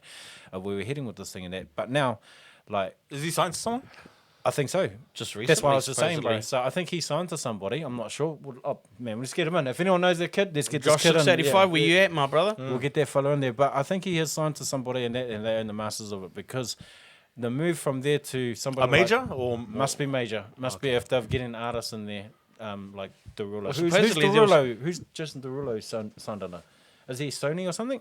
I'm no idea. I'm not sure that, but whoever that is, I'd bank that he signed with them. True. Whoever that, because it makes sense. You know what I mean? Like, okay, you got Because this. dude went you're straight just, and jumped on the track. you know, you're just bringing the right people in. Because at the end of the day, Or maybe not signed. Maybe a one single deal. deal. or- Yeah, a one-off deal and that for those things and that. But then, you know, like the master owners obviously are trying to make more from what it's already doing. You Yeah, know what I yeah, mean? So, and that comes down to the major labels, right? Absolutely. So that's where they do their thing. Yeah. So in regards to that, like, do you own masters, bro? Do you own masters of what you do in Empire? Yep. Because you're the record label owner, right? Yes. Cool. So, But not when we were with. so that's MTC. Yeah. That's all MTC. Oh, yeah. Okay. So, and that But- was the deal. Empire was with Warner at one point. Wow. So you had your own deal with them, like as a Yeah. distribution, It or was distribution. Wicked. bro, that's all you need these days, right? Yeah, you know that's what I all mean? you need, bro. Because our marketing campaigns these days are all online, you know what I mean? Yeah. And you get some online gurus, they know how to do their thing. It's a lot cheaper than what it used to be like. I mean, like, I don't know if you were part of the big billboard era. Yeah, You know, when that was coming out and how that worked. And Bus backs and stuff. bro, that's it. You know, I remember the days, you know what I mean? All that stuff in there. And then that's where they make their money back, right? So Yeah. they paying for all these things to do it. So for a young artist that's coming up in this thing, bro, for those that don't know and understand this and that, like, it's sounding to me like that if you pay for everything and make everything happen yourself, then not only are you royalty owners, you're master owners too. Yeah. If you've got a company that can take that on, right? Yeah. Wicked. There it is. There it is. A lot of people ask me that, bro. Yeah. A lot of people ask me that same question, like, oh, bro, how does this work and how do we? And I say, yeah, you own your royalties and that. Who owns the masters? And they're like, well, some of these I said, well, you need to read what that signature was about, because it might be the masters for that, or the masters for your name, or the masters for anything anything to do with it. You know what I Yeah. mean? And the kids are like, yeah. you The know, signature for the royalties. that's right. Yeah, it And, could be yeah. anything like that, bro. So you know, it's good to see in that. So where I'm trying to hit it is, we're running these classes, my bro, and they started predominantly about like just making music. But as I started seeing the kids not only seeing the guidelines and how everything was going to work in this thing and that, but then as I started seeing them set up their own companies now, some of them own companies. We've got 4 young students that are just turned 20 and they own businesses now. Business owners. Companies. Wow, yeah, that's what's up. Yeah. So for these young boys, Luke and Reezy's one of those guys. He owns his own company now, and it was good too because when we all started these companies and that, and then the COVID thing happened, there was a lot of grants that came out for artists to help them in that. Yep. And some of the kids ain't seen money go like that into their accounts yet before, bro. But now they've got all this, you know, they've got money there, and then now they're thinking, okay, cool, I can make some moves happen for my label, for my live system, sound system, like company that I have. So they got live sound, they've got like video camera companies and all that now. And I was like, good on you boys. You got to understand how that works, because we weren't taught to own businesses in school. That never it was never ever, it just was way over our head. Financial literacy was just nothing. There was nothing, bro. You might want to tell these kids about embezzlement, what that means. What is embezzlement? bro? Yeah, look it up, man. Look it up, man. Because a lot of people are getting caught up and stuff like That's that right, now, bro. right? Yeah. And you gotta like the bro says, like, you know, you gotta read what you do, right? You know what Yeah, you sign. you got to know. You gotta understand know it. inside and out. I highly recommend always, you know, when they say, oh, get a lawyer to look over it, man, get a lawyer to look over it. And just point out the things that you think that will be effective. So anything when you're going to sign your name to it, you got to understand it, right? Yeah, Hey. but you know, I guess you know. And it was like Brother Roo, Ed from Sweden Irie, he was saying that when he did his deal, they had the money and they're sitting next to the contract. And he said that when it's put to you like that, you say, so all I've got to do is sign that and I get that? Yeah, is that what happened? Yeah. How That's much money was it? $500. Well, who's to say, brother? Hey, you know, I'm joking. because when we're in that sort of position, Yeah, that's what I it's mean. Like easily done. you know, like something a little like that for something massive. Yeah. Yeah, hard out, bro. But yeah, so like I encourage like young artists as well, who have the time, who have no kids, to try and do everything yourself. You know, from the production to the writing, everything. Do it all yourself, man. Because you know, the more you put into it, the more you get out of it. And that's so cliche, but it's true. It's so true. Yeah, hard out. It's so true, bro. It is. That's how it is. Because that was exactly the same as us when we first got into things. We were thinking about that, owning everything. Yeah. So you know, we started off everything with making our own beats. You know, the production, everything was us. You know, and then you realize that you can start breaking off pieces to people for doing the job. Hey, you know, and we didn't click to that till a little bit into it, and then you realize, okay, we can't always make all of our own beats. Yeah, And hard. that, you know. Hard. Those are those times, eh? I remember Yeah. when we were beat making that, and I was just like, nah, man, no one's making beats for us. Hell no. Yeah, You but know, it's that understandable because we're in that state of mind that Yeah. if we got somebody else to make beats, we're You giving lose off. out. Yeah, Yeah, we're yeah. losing. Yeah, We're losing our power, our Yeah. creative power too. Yeah. You know what I mean? But then it comes down to breaking down percentages, just like what the bro was talking about with royalties. You know what I mean? Like, you know, everyone plays a part, and then you give a percentage for the parts that they play. You Yes, know what I sir. mean? Like beat makers, man. Like they're really They're lucky. killing it, bro. They're killing it. You They're know, killing it. If they're on, they will. You know, like a beat maker will always grow was Yeah. whoever comes out, where an artist comes, Yeah. and then they get older, and then they get older, and then the beatmaker's still tracking along. Look at Yeah. Dr. Dre. I mean, like, how many They're like artists- fine wine, bro. Bro, Producers. That's it, bro. That's know? it. And they got to keep up with their sound, and some of these young kids, man, on the Fruity Loops and all that are out there working on these things, man, they're just killing it. You know what I mean? Yeah. Well, their teachers Google now, doesn't answer back. You know what I mean? And they can just type in whatever they want to know and learn. you know? Exactly. How do you Yeah. How to anything? Yeah, everything goes on like that, man. So, man, the world is the kids' oysters these days, and that. But it's the drive, though. You know what I mean? Yeah. Like some Yeah. people have so much things right at their fingertips and that, and they're just like, oh, nah, not ready for this yet. You know, I want to go play Fortnite or something like that. You know what I Yeah. mean? And just like take it way away from what they're really trying to achieve in that. So, But that's why it's cool now to see so many artists coming out because everybody's got a studio now. Yeah. Right? Everybody's operating microphone, Yeah. computer. You're away. Yeah. How do you sound like Tory Lanez? Yeah. And all the all tutorial, the plugins, yeah, all the plugins, easy. Yeah. yeah. And then you'll wait. Crazy. Were you internet savvy way back then when you were making music back in 04, 03 and that, around those times? Sorta. Internet wasn't really That big then, that was when YouTube first started coming out. Yeah. Yeah, that was when Bebo was still around. Eh? Yeah, bro. You got a heart a day. You got a heart that you could give away to someone. every day. Yeah. Yeah. Hard out. And it was like, who got the most hearts in that day? And if you didn't, you want to slit your wrist. Like. Bro, that's what's happening now, bro. But Bebo, man, those days, fucking Hookbanger had some mighty moments over in Bebo there. Didn't you, Mr. Bang? As you do when you're discovering these things, you know? Yes, yes, yes. Hey. Yes, Yeah. yes. Those private messages go places. Oh, cousin. world is your oyster. world is your oyster. Hey? Are you a slipper? Hookbanger, mate. Hookbanger, Hookbanger, The Hookbanger. mutton slayer up to. What is he Still up to, slicing dude? and dicing, eh?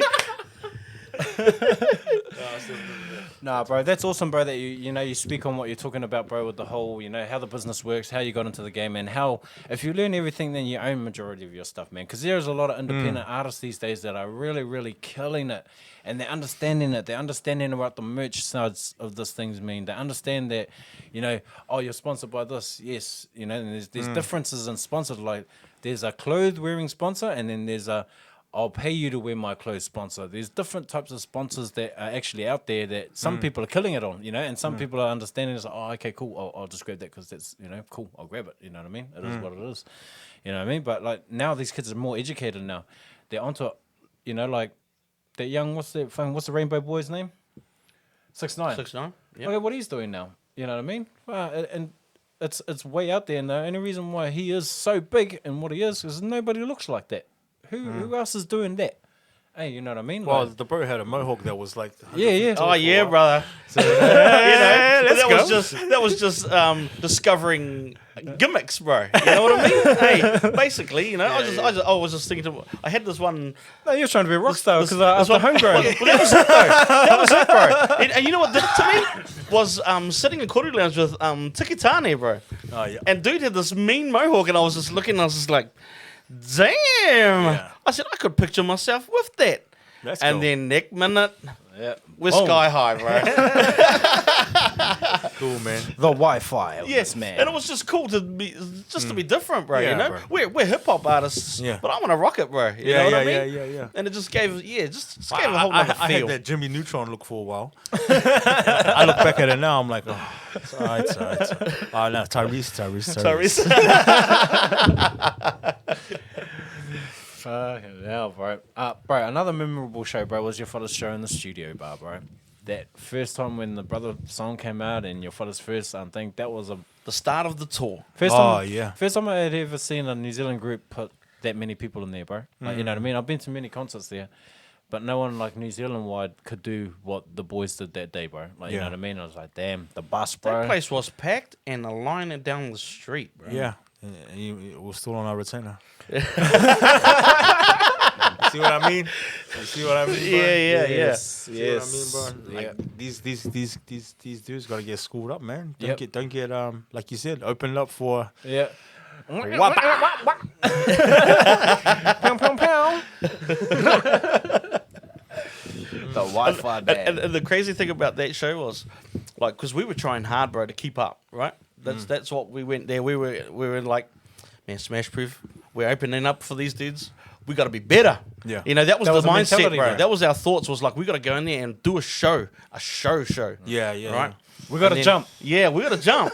So we would jump that, and there we were, bro. Hey, the first pump, all that shit, you know. That came to the table for us because we knew that we had to put on a show, bro, because we were starting up for you guys, you know. And that was a big thing for us.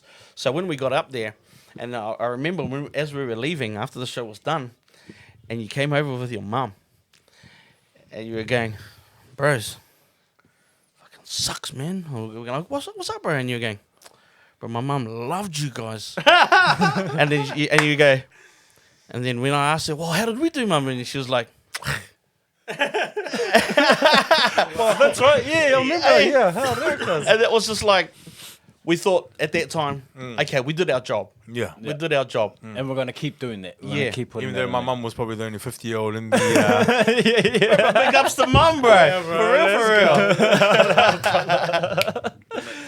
real. Man, no, those are good times though, bro. Like, and you know, Yeah. like for us, like, wish we had a retainer.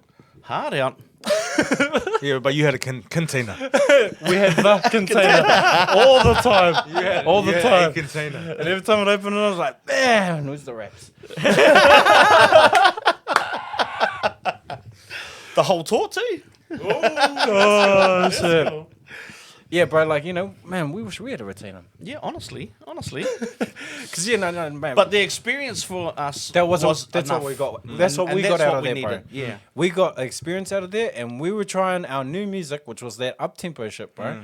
And we were still on, because you know we're South Aucklanders, and we were like, in the hood we play the up tempo. Like, bro, what the fuck's wrong with you, bro? We had It's our good own. shit. We had our own people looking sideways as I was like, Yeah, bro, true. do some. What would I do, bro? Play that song. I was just like, Yeah.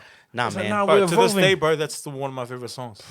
Bro, we still this trying day. to figure out how that song even came about and how it was And put where together. would I be without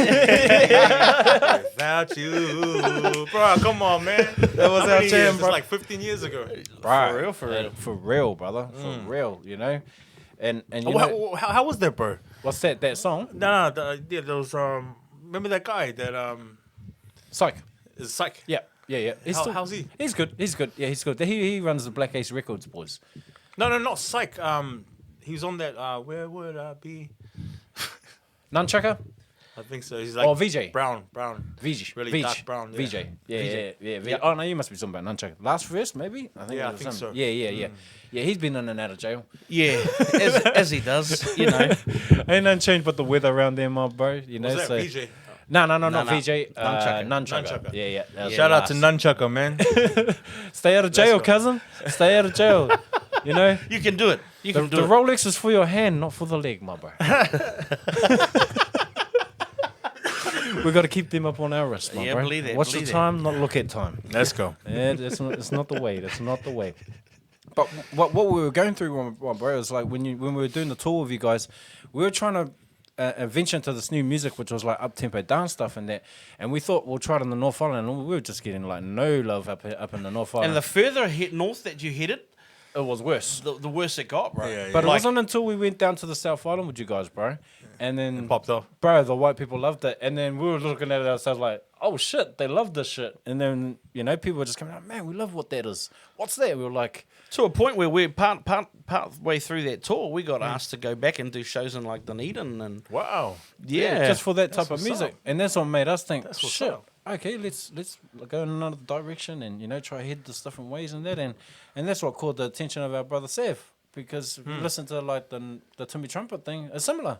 Yeah. The actual melodies are actually the same as the thing that, you know, it's like shit. And I guess like when you navigate through that space and you start catering your sets to the demographic, Yeah, venture. you know, Yeah, you like try to wherever figure it you out. go. Yeah. That just comes with experience, eh? And you guys would have learned from that. Bro, Yep. that's what we're saying. Like, you know, we learned a lot of experience about it because we learned up north, they were like more our people, Māoris, Horis, you know what I mean? Yeah. But the South Island was a whole nother world. They Yeah. were like on some like dance just jump around shit. You know what I mean? I was like, oh, all right, I get it. I get how this part's going to work down here. So we sort of like started to cater as we started to go around. It's like, okay, no up-tempo shit up north. Auckland Up Take it out of was Whangarei. reggae, right? Yeah. Reggae. That's Sort of, it's always going to be like always that. going to And if you had a reggae track, you were killing. Yeah. Yeah, but from probably Hamilton down, that up tempo doof, Yeah. it was fun too. and you're gonna kill it. Yeah. That one was doing And its you know, thing. like, you know how you talked about like how you like saw us and you saw us taking off and it was like you guys were proud. Yeah, that's the homies, whatever. Yeah. That's the same way I felt about you guys, bro. When you guys started taking off with Sav and doing your guys' thing with Sav, I was like, man, these guys are doing their thing, you know? Yeah, carried and it Sav is a smart man. He wouldn't Yeah. work with you guys like off the mirror. Like you had to be off. Like, you know, you guys had to be on. Yeah, You know what I mean? So I knew, like, man, you guys have always been on, like, for years now. But, like, to see that flourish, I was on the sideline thinking, wow, man, this is awesome, you know? Yeah, it was cool seeing the bro do his thing in that and winning. You know what I mean? Winning like after he left his label and that, like on good terms. You know, everything was all done in that, and then it was his next shot at a new lane. And I remember sitting here at the time when the song was getting made, and we were like, you know, like the bro's like, Timmy Trumpet. yeah, the Timmy Trumpet. It was recorded You were there? here. No, it was recorded here. The song was the song was recorded here. We had got the music sent to us like so. That song was actually released 7 years before with no vocals on it. Oh, wow. Yeah, bro. Yeah. And then it came here, and Sav got to have a listen. He goes, "Oh, I'll chuck something on this, and we'll send it, see what happens." And we were in here like joking around, like we didn't think that it was going to turn into what it did. And then as it turned into what it did, then Sav goes, "Oh, actually, bros, we're on our way again." I was like, "What do you mean?" And he goes, "Oh, this song's going to turn into something. You know, it's probably going to get into the hip mode and that, or it could even go towards the classic. We don't know, but we've got a indication that this is going to take off, and I'm getting booked hard out now." And we're like, "Oh, okay." So that's what it takes. He's built up his catalog, and then he's chucking a single every year just to try to keep that catalog going. Momentum, and, the momentum going and then keeping it moving in there. And seeing him execute that, bro, was genius to us. We were Amazing. Just like, "Fuck, okay, he visioned this thing. He knew that once that song went out there, and then when Ministry of Sound started knocking on the door, and it's like, yeah, this is the time. The phones are ringing. Everything's going to change now. And said, but the So he thing got is, signed, for a big amount. five single deal. 5 single deal. Yeah, and so he got an advance for that. I'm pretty sure he did. Yes, he did get advanced, but man, That's last time, unheard of these days, eh? bro, that's unheard of. The deal There was that a lot of things happening at that time that were unheard of, bro. the deal For that he real. got though is like, you know, like he was happy as, and Yeah. we were just like, okay, man, if the bro's happy, then he must have did a good deal for this whole thing to make this thing work, and it was, you know what I mean? And it was perfect looked timing after because at that time we were prepared Yeah. to do whatever it took for the bro. Yeah, you know what I mean? And all that stuff that you know. Had learnt over the years. it all played a part, bro. You know what I mean? Yeah. Even like with those gigs, it taught us about running our own events too. You know what I mean? Like going out there, it's like, okay, we'll run our own events and we'll get these things going and that like that. And then meeting Sav and then going on his journey, bro. Like that was a whole nother world for us again, because we were stepping into another realm where we were sort of used to the white crowds when we did the South Island stuff, like we were talking about, but seeing it on that level when it was like homegrown level, Yeah. and then it was When you're like talking Edge Fest level, Nothing under 1,000 people Yeah. shows. and then it goes from 5,000 to 10,000 10,000. people. It's a different type of energy, eh? 'Cause Yeah. And then Way there's different. Rhythm and Vines with 30-odd thousand people. yeah, and then it Yeah. changes again. You know know? what I mean? It starts. When you start stepping into that festival lane, Yeah, and then when you come back to the 100 show in the club.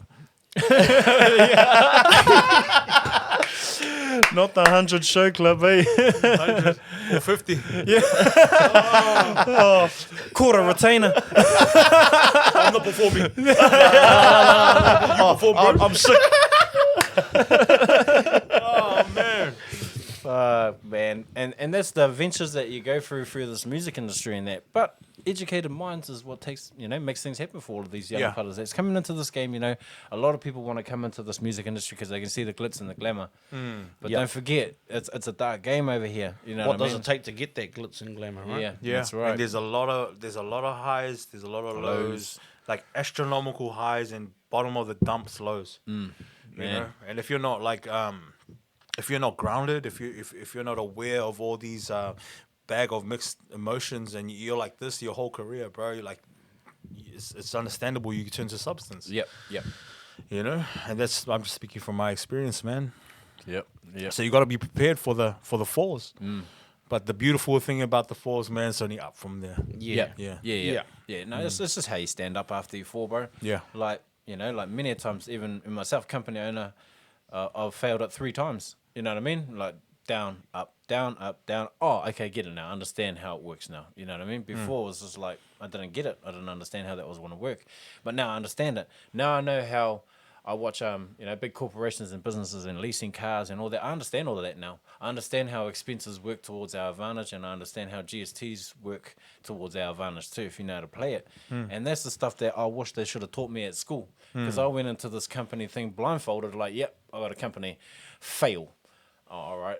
Okay, stand up again. Oh, fail again. Okay, fail again. And it's still like, if you go into the company registrations, you can see it. It's like taken off, deregistered, back again, and then now it's steadily running now because I understand it. I had to sit back myself too, bro. I thought I knew the business as well. I was just like, hey, you just start a company and then boom, put the money in there. That's how it works. But that's the problem with a lot of that's the problem with a lot of people though, is that they're not wanting to share the down stories. Yeah, right. yeah. So we don't hear these things, so we don't know, bro. Yeah. Hey, and it's not till you hear like, because the buzziest thing for me was to see a lot of the biographies of artists overseas, like the NWAs, the TLCs, and then you start hearing these fucking horror stories, bro. Yeah. About artists that you thought were huge and making millions because they looked that part, but the whole time they weren't getting shit, bro. TLC Yeah, story. like Smash Brutal. Bro, you just got a retainer, bro. Yeah, You just got a retainer is something better than not a damn thing, Yeah, eh? you should have saw Rick. That's got experience. No. Exposure. Hey? And we can't give you anything, but we can give you some koha. And then I was just like, koha. if only we could pay the rent with koha. Yeah. Hey, there's not quite enough And in there. koha, there's not really. It could be anything. Eh? Yes. It could be a feed. Could be a voucher. Yeah. No airfares though. You have to pay your own airfares and accommodation. It comes in the envelope and it's one note and you're hoping it's red. Yeah. Please. Hey. Open it up and it's blue. Tēnā koutou katoa. Fucking hell. Yeah, solid, bro. man. Nah, man. And like, that's the adventures that you go through and that's the experience that we've learned. And we're glad and grateful that you guys gave us these shots to be a part of your fellas thing, bro. Like, you know, we would have been up to some mischief ass shit anyway if that wasn't available to us. We learnt a lot. You know, we put in the effort. We gymmed it, acres. You know what I mean? It was all about the gym way back then. You know what I mean? It was all about keeping fit and all that sort of stuff now too. So, Nah, yeah, it was fun touring with you guys, man. I had heaps of memories, bro. Heaps of fond memories, man. heaps of fun times, bro. And you know, like just going back on that that retainer, we weren't on it that long. Yeah, things changed there. Yeah, things changed, you know. Did you voice the opinion to change Absolutely, bro. it? Yeah. I was the only one that had the balls to, you Bro, know? I was just going to say, you seem like that person that will, you know, like if something's not right, you're going to say something. You Yeah. know what I mean? And that's what you need. You need a Tyree in your team. You know what I mean? You But do. yeah, it was one of those things though that I should have voiced it earlier. Yeah. Because I felt like that earlier, but I just was. Played with it. I rolled guess with it. yeah. I just guess like, you know, I never had that. What we had, never had that sort of exposure, that sort of attention, that sort of money, that retainer money. Yeah. But you know, it wasn't until, you know, just you start picking your balls up and like, actually, nah, man, stuff this. Yeah. But that's what it takes, bro. You know, you got to actually, you know, some people will just, no, it's all good, No, the bro's going to sort me. No, it's best to get it on the table. Yeah, and get absolutely. that shit sorted straight away because, you know, That saves a lot of heartache, man. bro, exactly. The bro's gonna sort it. Oh, the bro. Yeah. Why'd you do this to me? You know, like. Exactly, bro. Right. So it's one of those things that, you know, like look at what you got to do. Even learn about your own events. You know what I mean? Like, just imagine like claiming everything. You know what I mean? man. Like, you know, like just imagine if you guys ran those events for yourselves and you Yeah. had your own sound system. Because I saw majority of the events that you were pulling off, bro, was 500 to 1,000 plus people at $20. Yeah. And I know my math, bro. Hey, bro. So, you know, it was one of those things that, you know, we look at. And But then that's why there was and never we ever prepare. losses. It was all just Yeah. lessons. Yeah. eh? Yeah. Never fail, bro. Never fail. Always listens. Yep. That's Always it. listen. The stepping stone to the next. Yeah. Constantly being refined, eh? Yeah. Yeah. Even, like Because- we said, 40, 50. Yep. We just constantly being refined to be the better us, man. Yep. That's it. That's right, And bro. that's the beauty of this musical journey is that it's a life sentence, bro. Yeah, it is. Hey. It is. You know, we're in this for life, man. Yeah. It was funny because, like, you know, we were talking about this the other day. Do you think anyone went to Michelangelo and said, "Hey, bro, you're too old to paint, bro. You should stop painting"? You know what I mean? Like, Yeah, that's right. You know, he's an artist, bro. Yeah. It's like us, bro. Yep. You know? Well, you look at those fucking the rock groups, cuz they're still out there fucking Bro, doing you it in got- their 50s and 60s. Like, Yeah. look at Mick Jagger, man. Yeah. You know, he's in his 70s and still doing shows, bro. Wow. Hey, Yeah. and I see that's how we should be too, and we will be. Yeah. Mm. Hey, in our 70s, still schooling these youngins. Like, Yeah. okay, yeah, that was Absolutely. cool. That was cool. Hey, but you can always do better. Yeah. You can always do better. Levels, eh? Levels to Levels, it, brother. Levels to it. That's Brother, why I'm going out with a band, bro. That's why I'm going out with a band. Wicked, bro. Is it what's the name of the band, bro? Is it just Oh, a group of boys that you put together? Just a now? church band, actually. Oh, wicked. Yeah. Wicked. Oh, wicked. And just the dynamic of the Sonics, eh? At a live show. Yeah. Hearing that band behind you when you're on the mic, bro, is, Yeah. you know, I don't know what that feels like, but I've heard that it's a whole nother world compared to a DJ doing Oh, this. absolutely. And you have a lot more control, bro. Yeah. If you want to have a breakdown, you know, you can Yeah, just break it cue down. in. Yeah, hard out. Yeah. Let the guitarist have his moment, eh? Like Yeah. give him 16 16 bars. bars. Yeah, exactly. Give the 3 drummer minute songs 16. just turned into 5 minutes, 6 Hard. minutes. Give the trumpet And player you know, 16. you can just if you got the masters of your own songs, you Yeah. can just like bounce out like Some certain stems. instruments, some stems, Just and play those ones in the background. and then- exactly. See, bro, there it is right there. Peoples. You know, Are you the, listening? the level of performances that everybody's moving to now is where it's at right now. I mean, like, look at our man right here. He's leveling it up to that level and all that. And I think that's what a lot of our artists should be more focused on, is the fact that a lot of live shows are people's artists' bread and butter. Yeah. And then that if they expect people to come to a show and pay anything over fucking $5-10, then put on a fucking show for Yeah, them. bro. Hey, Yeah. because that's what's missing, bro. Not Is that those MP3. Get the mic, yo. Yeah. Yeah, hard out. What the F is up, yo? South Auckland, yo. and Cybernetical direct. And then that's what it is, right? Because a lot of artists forget about that side of things. That, yeah, it's cool that you can make a track in your bedroom, but can you perform that track and give it energy, sell it so that people want to pay money to come and see you? Yeah, come on. Hey, man. or are you going to stay in the bedroom, Yeah. bedroom artist, you know, screaming in your wardrobe? That's a good point, bro. I knew a guy that oh, you remember KO when he came out? Yep.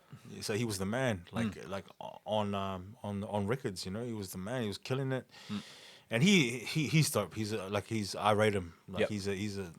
he wrote some of the Smash Pro. Well, I won't get into it. But he wrote some of Yep. you know, some of the other member. Some of his raps, bro. You know, but like right, so, right. so he's so talented. Yeah. And live, it was just awkward watching him, bro. You know, like he's dope. Like listen to his music, it was like, yeah. And then you see him live, and it's like, And that's what yeah, counts, eh, how bro? about that? Yeah. Yeah. But that's the thing, though, eh? Is if our artists that are coming out now Yeah. get that in their head that if you really love this and you want to stay in the lane, is to actually sharpen up the performances. Yeah, bro. Hey, Yeah. because it's you're not cool just standing there like you're saying yo, yo, Yeah. yo, and then you're not actually giving it the energy or Yeah, anything like man. that, you know. And I mean, even Yeah. taking pride in, like, because I've been watching a few people performing and stuff like that, and the lighting is shit. You know, like you can't even see them. They're rapping in the shadows in the dark, bro. But And it's isn't just that like- crazy? Like, isn't that crazy that we're at a level now where we're like looking Noticing at all of that. Yeah, well, that's it. It's You not know? until you get the experience behind Yeah, you that you yeah. realize, fuck, man, they could have sounded a lot better. Yeah. They could have looked a lot better. Yeah, bro, Hey, come and all on, it man. would have taken was a light bulb on.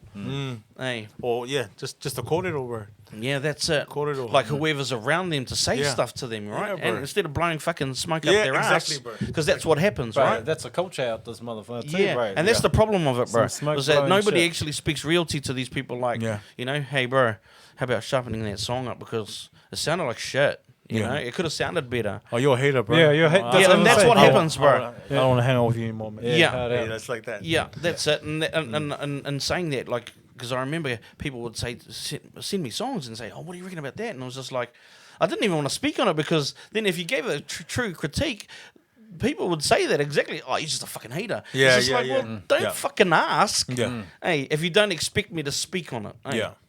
You know, because absolutely. it's only because I care that I would say something. Yeah. Hey, you know, and then it got to a point where I realized, oh no, you just can't, because Yeah. they're just gonna look at you and say, oh fuck, you ain't shit anyway. Straight up, bro. Like, I've been through that. It got to the point where I was like, even if I didn't agree, I'll be like, awesome, bro. Yeah. Nice Feel work. terrible. Nice work. Keep it up. Yeah. Awesome. Always room for improvement. That's it. That's it. So don't take it to heart and fucking get all fucking caught up in your feels about when people you ask for a critique. Fucking take it on the chin. Yeah. Hey, and learn from it. Don't fucking hate the man for giving his speaking on it truthfully. Yeah. Hey, and that's what I realised that we are missing now, is that our old school should be teaching these youngins that shit. Hey, if you got burnt, fucking don't be too proud. Yeah. Fucking speak on it. Yeah. Hey, because how are they to learn? How are they to know? Because I remember being told, oh, you know, you got to go through it. Everybody's got to, I went through it, so you got to go through it. And it's like, fucking bullshit I do. Hey, why the fuck should we get burnt? Yeah. Because you got burnt. Hey, Yeah. tell me how you got burnt. So we can watch out. That's it. That's it. We only want to watch our backs. But, oh, okay, I see you a bit spiteful because you're from the burnt generation. We got fucked in the ass. Ban the band. And that's it, you know, and that's why I give it up for our artists that come out and they speak on it, my brother. They speak on it, the truth, you know. That's right, eh? Because, you know, at the end of the day, If we don't know, we ain't gonna learn it. Exactly, bro. So, brother, like, I thought I'd ask you this question, bro. If your kids were to get into music, what's your thoughts on that, bro? How would you support them and drive them through this thing? I mean, like, you know, knowing what we know now and understanding what we've been through, if any of your kids, like one day one of your kids said, Dad, I want to be an artist. And, you know, as a father, what would your approach be there? I mean, like, we know the shady stories, we know all the stuff that's happened behind the scenes and that. What would your advice be for your kids in that if they actually that they wanted to be a part of this industry, bro? Don't. Nah. No, I feel why you would say that. Yeah. You know, because of what we've all been through. You know, Yeah. we understand that. Yeah. I feel that part. Where I was trying to head with it is like, you know, like as fathers. Yeah. You know what I mean? Yeah, absolutely. And when they're gonna think, I mean, like, because you're seasoned in this, bro. You know, like, let's say your son wants to be the next biggest thing, bro. You Yeah. know what I mean? And Well, he tells you that. secretly creates the baddest beat ever. Yeah. And then I'll take it from me. Chuck it on the Empire. hey, newest release from Empire Records. Status, anyone after? Nah. Yeah, I've thought about this, bro. I've thought about this, and I, you know, I say no. I say no. That's my first sort of like answer. But then, you know, we can't really, crush our kids' dreams. That's it. That's exactly it. Like, you know what I mean? Like, our kids might one day say to us, I want to be the government of New Zealand. You know what I mean? And like, you know, as parents, like, what do we do? Are we going to support them in that way and just say, yeah, one day you're gonna get there? You know what I mean? Because that'll be my thing. I say, yeah, you can be anything that you want. You can be whatever you want to do. Just be the best at it, whatever it is. Yeah. You know what I mean? And that's how I feel. Like the same thing. I'm going through the same thing with my son. He loves music now, and it's because he's seen it all the time. So I'm starting to push him into this thing and go through what I've been through and try to teach him the game and that. Yep. So right now he owns all his masters. Like, I understood that part. I knew what that, and Sav, and you know, he fooled me in. He said, hey, that boy gets up, make sure he does everything, or he owns everything that's in there. I said, okay, cool, I understand that part, bro. You know what I mean? So that he runs his thing in that. So, but the thing is like, if my son wanted to be whatever, you know, if he wanted to be the biggest drug dealer or whatever, as a parent, you know what I mean? I'm not saying that that's right. We always just support them for whatever they want to do. That's why I asked you about the question of the music. Like, you know, your son might one day, after watching all your music and that that you put out there, like, I want to be like Dad. You know what I mean? And because it does happen. Yeah. Hey, Yeah, it absolutely. really does happen. Absolutely. Well, it's so true because like you look at the people that are in in the underworld right now and that, and they live this lifestyle like what we talked about, the crack life and everything like that. And as kids see that and they're coming up like, oh, dad made money like that. Yeah. So that's gonna be me too. You know what I mean? Yeah. That's the way that I wanna get into that sort of things and that. So where I was getting at it with the bro is like like as parents we will do anything that we can to keep our kids happy or what they want to get up to. And drive them for whatever they want to do, you know what I mean? And when it comes to the music side of things and that, I suppose we got an advantage from our point of views as fathers, you know what I mean? All of us that are here, is that we've been through some bullshit in this industry that we can, guide them through, right now when it comes to this thing.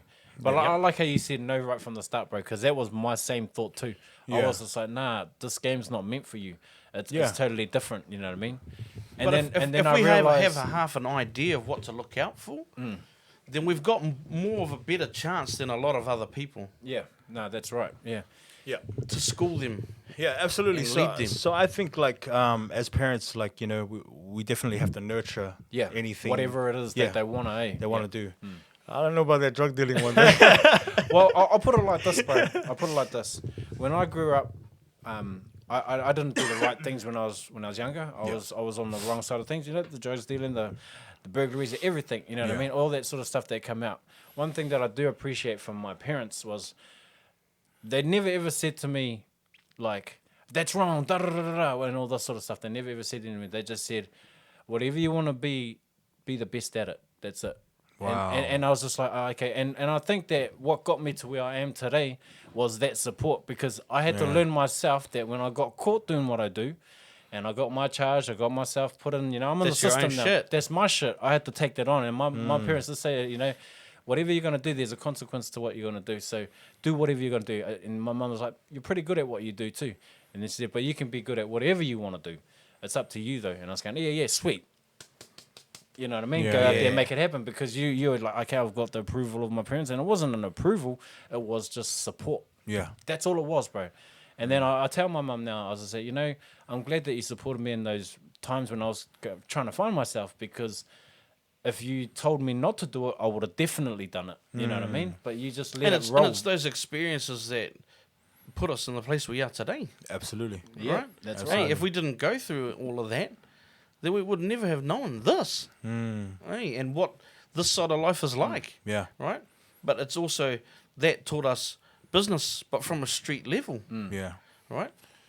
But isn't that awesome that your parents said that? Like, Yeah. What a cool thing to say about your parents. Bro. I would love to have those kind of moments where like my kids are now our age and said, I remember when my dad told me, and something really pivotal. Yeah, you know what I mean? Like, turn the light on, Yes, bro. that sir. really like supported, but like didn't really condemn. Yeah, that's right, bro. So good, man. Man, that's what I feel. And like with my parents teaching me that, you know what I mean, it taught me about my kids. And I was like, okay, cool. And then my mum told me recently, she's like, do you remember? And I said, yeah, I remember telling you that I wanted to be the biggest Scarface out there. Because it was a lot of our young, dreamers out here, and that, it was about that. And she goes, yeah, I remember those days and that. But now look at what you're doing. And I was going, oh, yeah. And she said, it's because you put that mindset to something else. So you had to learn that mindset from somewhere. You know what I mean? That's why you talked about the mindset for the yeah, younger ones. It was just like, oh, okay, I get it, because I was thinking that, and I thought I was the best at it until I got caught. You know what I mean? That's all it takes. It takes you to just get caught once, and that's it. And I remember getting busted for doing what I was doing, and at that time my son was just a week old, bro. He had just been born. So the things that go around you then, and the thoughts that go through your head, you're just like, man, am I gonna go in jail? And am I gonna be in this jail and that for all this time while my son grows up and he's gonna come visit me and think that's cool? You know what I mean? Like all that was going through my head at the times, and that. So that's when it all went out the window. I was just like, nah, stuff this. I can't live this life anymore, and that I'll go prospect for hookbanger. And isn't that amazing though? That's what it is though. Is that we become parents, and it's having that other life that's dependent on us to change us. I remember that was a sort of similar thing to me with my daughter, bro. Was that I was in this place where I had a room full of fucking stolen shit. Could possibly get raided because one of the boys got busted up in some shit, and I was thinking, fuck, all he has to do is Tweety, Yeah, and true. fuck, it's all over. True. You know, and then that was a pivotal time. Was me thinking to myself, fuck, if I go to jail, what good am I to my baby? Family, yeah. What good am I to her? You know, how am I going to help her from in there? Yeah. Hey, it just doesn't work. And then as that was happening, fucking music came, bro. And it just was like, okay, I've got something else to focus on then, other than that life. Yeah. And then that was it, bro. There was no looking back. There was no looking back. No looking Awesome, back, bro. You know, and that's what I come down to is like as parents, as supporters, so crucial. Yeah. Doesn't matter what their support is like. Even like the weekend sports, taking your kid to that weekend sports is crucial. Yeah. You know, like when a kid says he wants to do something, you might know. You know, like I was one of those kids. I grew up. I was like, I want to do karate, mum.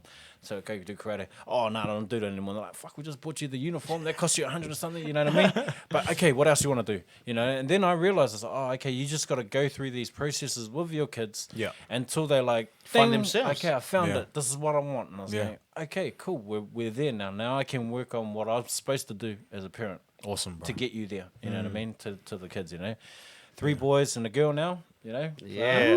Let's go. Yeah. It's it's Let's go. that's that generational thing that we've got to change. You know what Yeah. I mean? Like, I'd love to see them thrive in some sort of industry, whatever that industry is. Yeah, whatever it is, you just Yeah. want to see them do Yeah, well. do well at it. You know what I Yeah. mean? And as parents, it's our duty to do it. You know, it's Yeah. our sacrifice that we got to do. You know what I mean? It's over for you to buy your brand new shoes and all that. Like the kid wants to do something. Yeah. You know, get him what he needs. Get him all the tools that he needs. You know, my son's into the music industry now. Like he has his own studio. He has his own laptop for when he wants to roll around and make beats. He's got his own Logic program already locked in. Nice. Because, you know, I know what that means to him, for him to be able to, like, I feel like making something, boom, and he can do it. You know, some kids are like, I feel like making something. Bro, do you reckon the bro can let us use the studio? Yeah, Just yeah, go there yeah, for a little while. And then it becomes a complication to get the all job all done. about giving you know? them the tools. Yeah, Hey, yeah. no matter what it is. Yeah. Here's Creating here's that tools. environment for them to flourish. Yeah, Yeah, because yeah. then they don't have to go out looking for those tools. Yeah. Or finding a way to try and get those tools. Absolutely. Hey, but if we put it in front of them, hey, there goes those opportunities, Yeah, right? that's what we're talking about. Opportunities, bro. Like, you know what I mean? Stuff that wasn't there for us. I mean, only opportunity we had was like, bro, there's this little bag. You break all that down all the way to little bags, and then Yeah. you're away.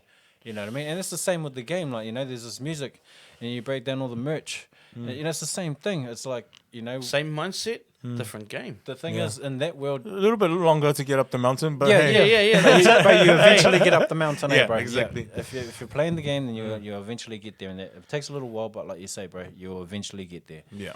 And that's the good part about this thing, and that, you know, and where we're heading with it, bro.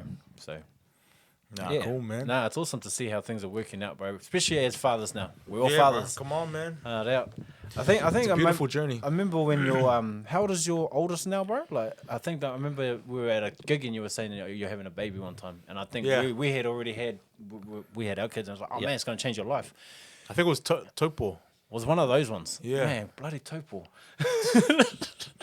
Yeah, but I remember Yeah. you saying you're gonna be a dad, and I was just like, man, it's gonna change your life. 10 years ago, man. Bro, like that. See, changed our lives, our Yeah, kids, their kids. definitely, Yeah. definitely.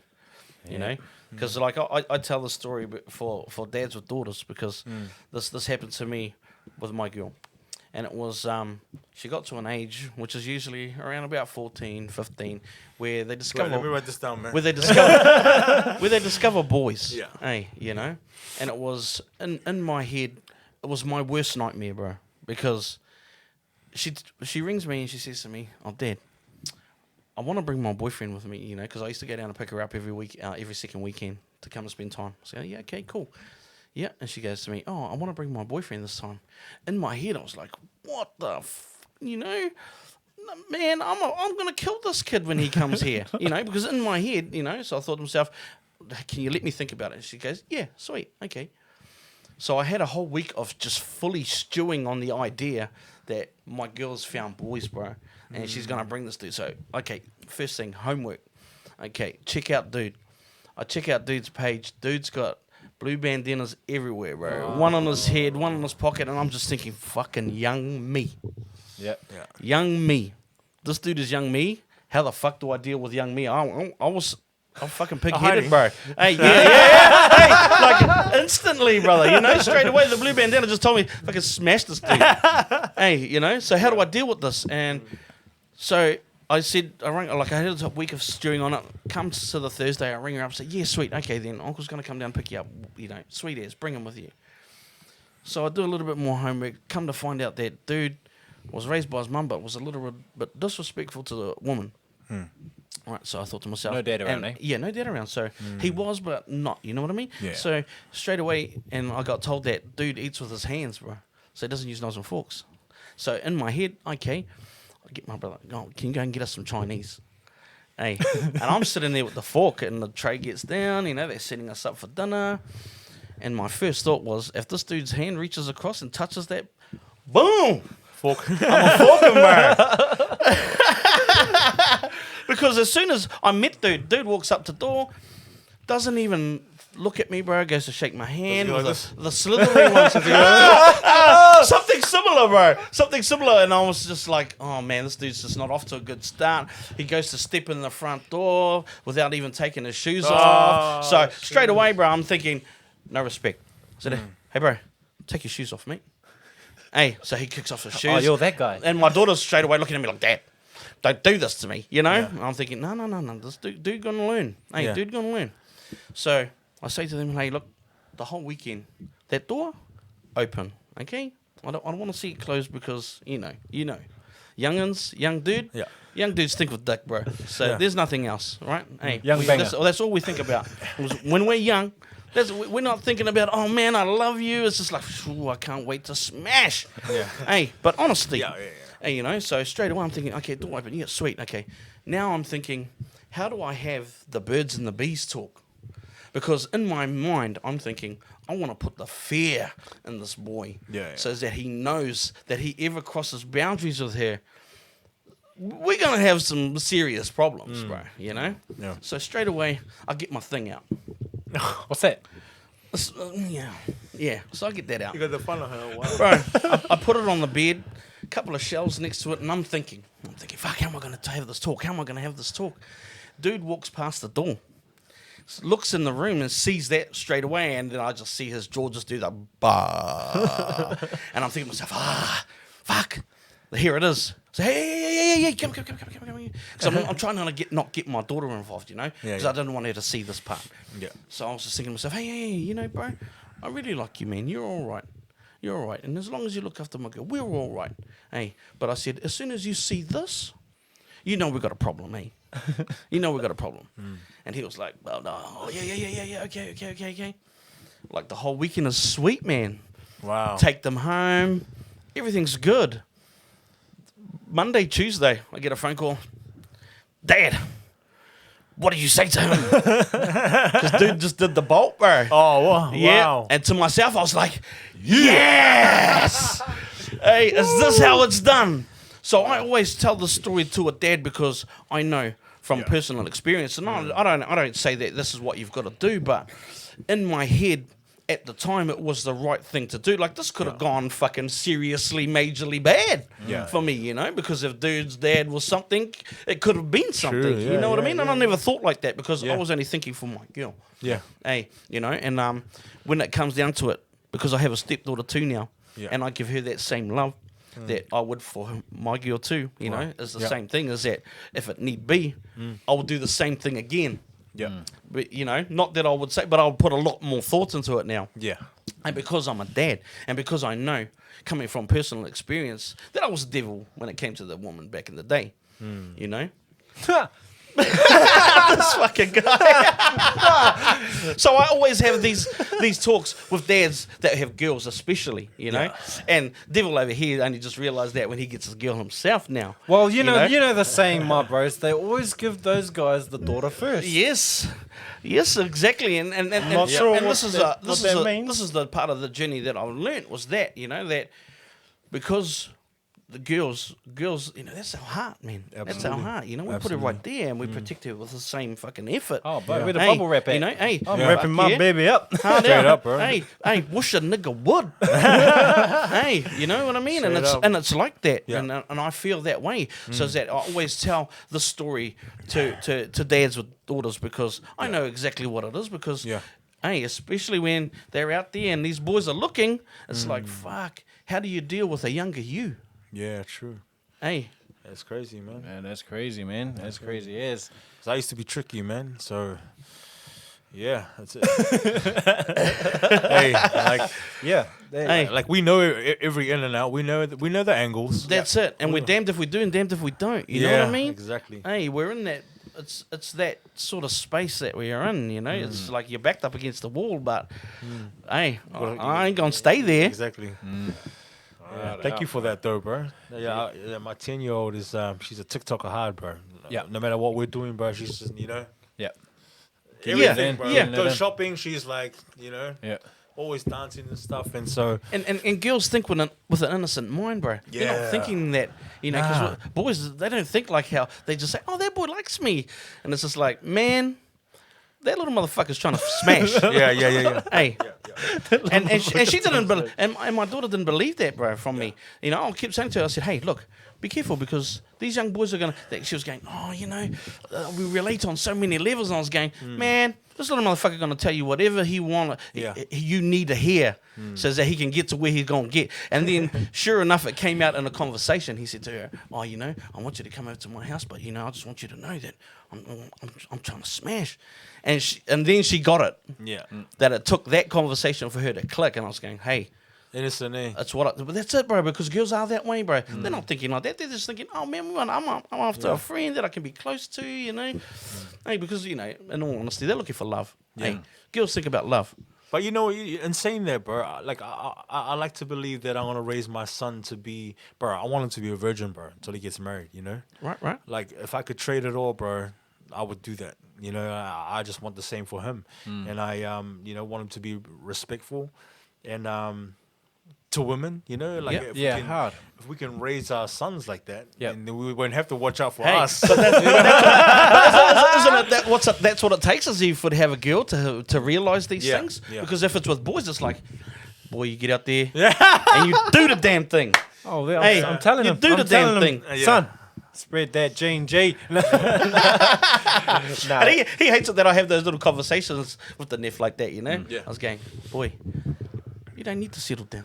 Hey, you got plenty of time. You got plenty of life. Yeah. This Before fella, you have to worry about that. Tell him about the bike story, bro. That bike's fucked up. Cause Oh, this will probably get me damned, but when you got youngins, and young boys, it's inevitable to think like that, Yeah. That I would say to him, and this at first it was just like, Neff, it's just like a good car or a good bike. You might like the seat of this one, but you like the exhaust on that one. So you ain't got to settle. You know what I mean? But that's all I was meaning. But yeah. That could be taken a few different ways. But we're really definitely don't taking give it a the other way, Kevin. Shit. and in all honesty, that's how it was, to me. Yeah. Until I had my baby. Yeah. And two girls man. now. Yeah. And then I realised why I was given girls was for the fact that my devilish thoughts, my devilish ways led me to right now. Yeah. I have somebody that could potentially be that bike. You know what I mean? Yeah. That car. Yeah, And then my whole mind was just like, Oh shit. fuck that. I'm a scrapyard man and I'll crush a car. I'll crush a bike. Anybody trying to take a ride, man, come on with it. But that's the thing, parenting, eh? Parenting on a different level. Parenting gave me responsibility. Yes. It gave me a reason to be for all of the dark times that we do go through. My kids Yeah. are my drive, right? Yep.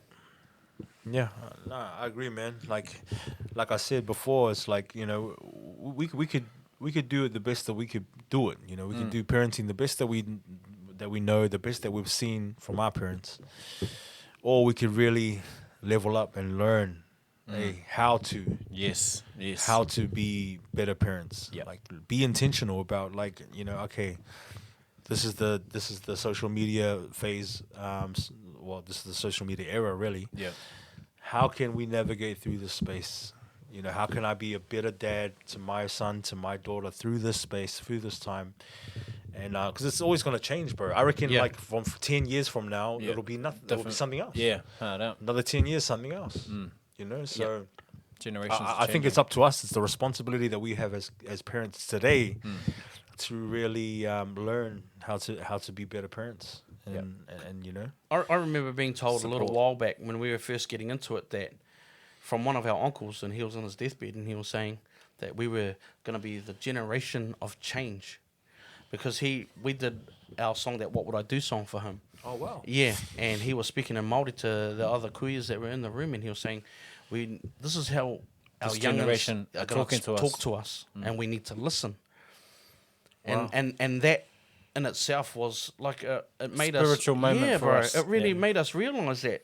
Because we were just like, oh, that's just a song. We were just making, we just thought You know we what were I mean? making music, But it but actually it was had actually, messages in it, yeah. we were talking our stories, and Yeah. and that if they didn't realize or understand us, that this is how they could understand us, Yeah. and that we were going to be the generation of change, and it actually comes to fruition, bro. It actually is what it is. You know Well, what I mean? your parents and their parents before you have never done anything that you've done, bro. That's right. No, and that's right. and that's what it is, bro. Never had that gift.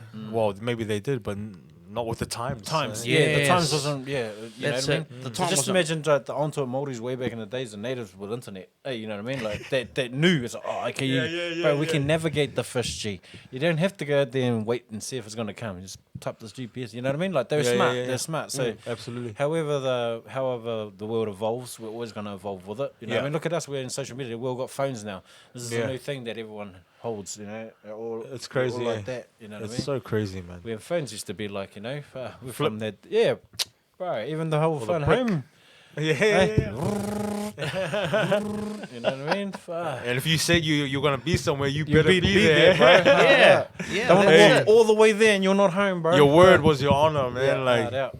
damn. Respect- Man. responsibility. And that's what is missing a lot too. Yeah, is that today. people's word, bro. Yeah. Hey, you know, not Yeah. a lot of people can put their word down and that's solid. You know, Back what I it mean? up, yeah. Yeah. That's right, bro. Magical Yeah. word, bro. You know what I mean? The word is where it's at. If you don't have a magic word, then you know people know that they just don't want to work with you anymore. You know Yeah. what I mean? And Yeah. and then that just loses your reputation. And I Yeah. mean like Credibility, yeah. yeah, credibility, bro. You know what I mean? Like you lose all those sort of things out there and that too, bro. So Yeah. that's what it is, cuz. No, man, bro, it's always awesome having you in here, my bro. And bro, look forward to your set at our 10th release party, bro. Let's go. Bro, Oh, 10 yeah. years, bro. Let's go. We've been doing this thing here. Like we were next door before, was just on a couch. Our radio started, and then you know what I mean. We got it to this point now that big organizations, you know, shout outs to Creative New Zealand for Yes, sponsoring sir. these episodes and all that, and making Let's these go. episodes go.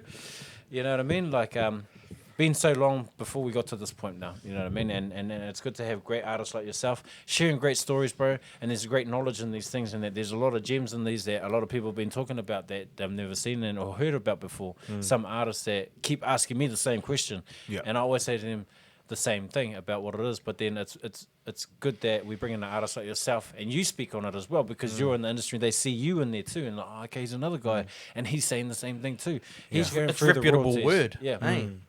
You know, and he's going through those same things too, bro. So Yeah. having things like that out there and that, and you know, knowing that we can make all these things work for us and that, and do better for ourselves and change our generations, like what we're talking about. You know what I mean? Yeah. That's the key to it, bro.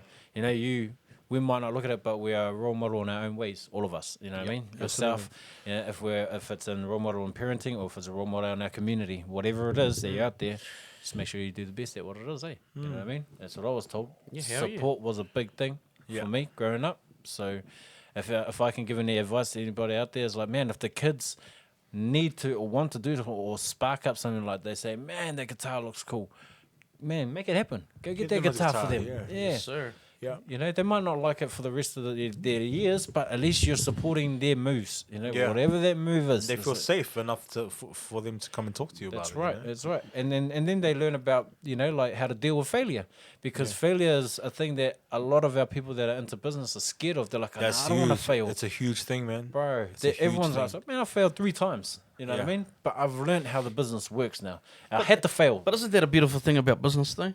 Is that we can fall flat on our face, and it's not going to matter. But if you did that in the streets in a deal, Yeah. Yeah. Can't afford that. No. bro, the consequences were a lot different. Yeah. You don't know what I have mean? 3 chances out there, bro. So is it to Yeah, come into true. this and do it legitimately, man? Shit's changed. Yeah, true. And you're right too, because like I remember saying to myself, like when it crashed, I mean, like, when it went down, when my business went down, I was just like, man, I was like, and I just thought about it, and I thought, well, fuck, I'm not going to jail. What am I moaning about? You know what I mean? like, what's so bad about a company going down? There's no risks. But There's no other people risks, that bro. look into it, they'll be like, man, my company's going, oh, boom. You know what I mean? Yeah, like, true. no, I'm not about that. I'm just like, okay, I've learnt a lesson. I done fucked up. I got to figure this out now. You know what I mean? How am I supposed to change a generation and I can't even do a business?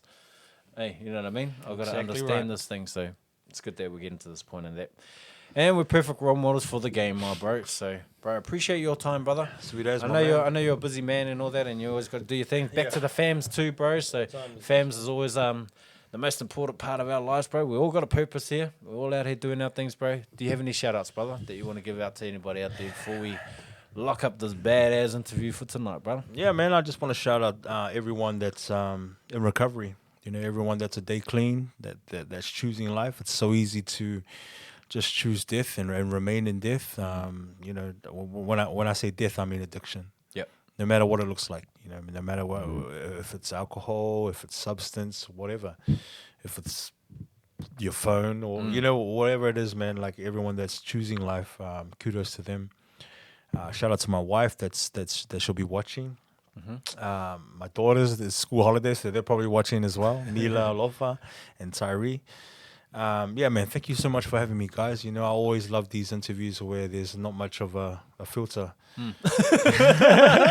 Oh, fuck a filter, brother. Hey. Filter dude here. Hey, and that's what the show was about, brother. Was bringing people in and speaking on the real. Hey. Yeah, absolutely, man. We've got That's why I to love it. give these real stories so that the people out there know what the real story is. You know what I mean? A lot of people out there, you know, they fabricate it, they make it look like it's all glitz and glamour, but it's not. This is the music industry. It's not easy. It's not an easy thing. It's cool making songs, but you know what I mean? There's a mission behind all of this thing. There's a purpose. Absolutely. You know, what you put out there is what you're going to reap later on. Like you say, bro, like, Yes, you know, sir. you think of some of the stuff you put out earlier and then you're like, you know what I mean? That's what kids are going to realize. What you put out now is going to be there for the rest of your life. You know Yeah, what I that's mean? true. It's like a tattoo that you put on the internet and it's not going to go away. Unless you cover it up. Yeah, well, then people screen record them. Oh, yeah, You know what I mean? Yeah, that's Soon- another thing, man. Bro. Oh, bro. The things have changed, bro. Like, you know, out comes the phone when somebody's bleeding on the ground now. Yeah, you know what I man. mean? It's a different world and a different era. Help, help. Wait, Hold on. wait.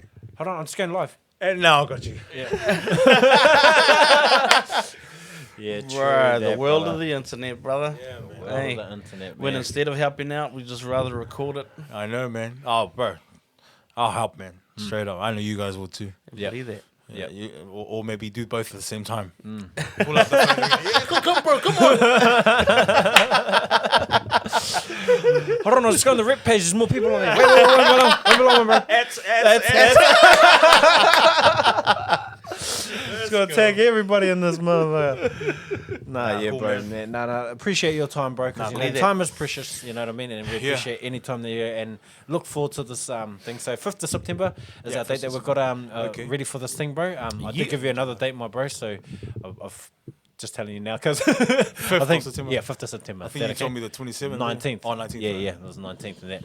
But everything's been all light on that to say the 5th of September is where we're at right now and that. And there's a lot of other lined up artists that we're going to be bringing in. So this is Yeah. episode 3.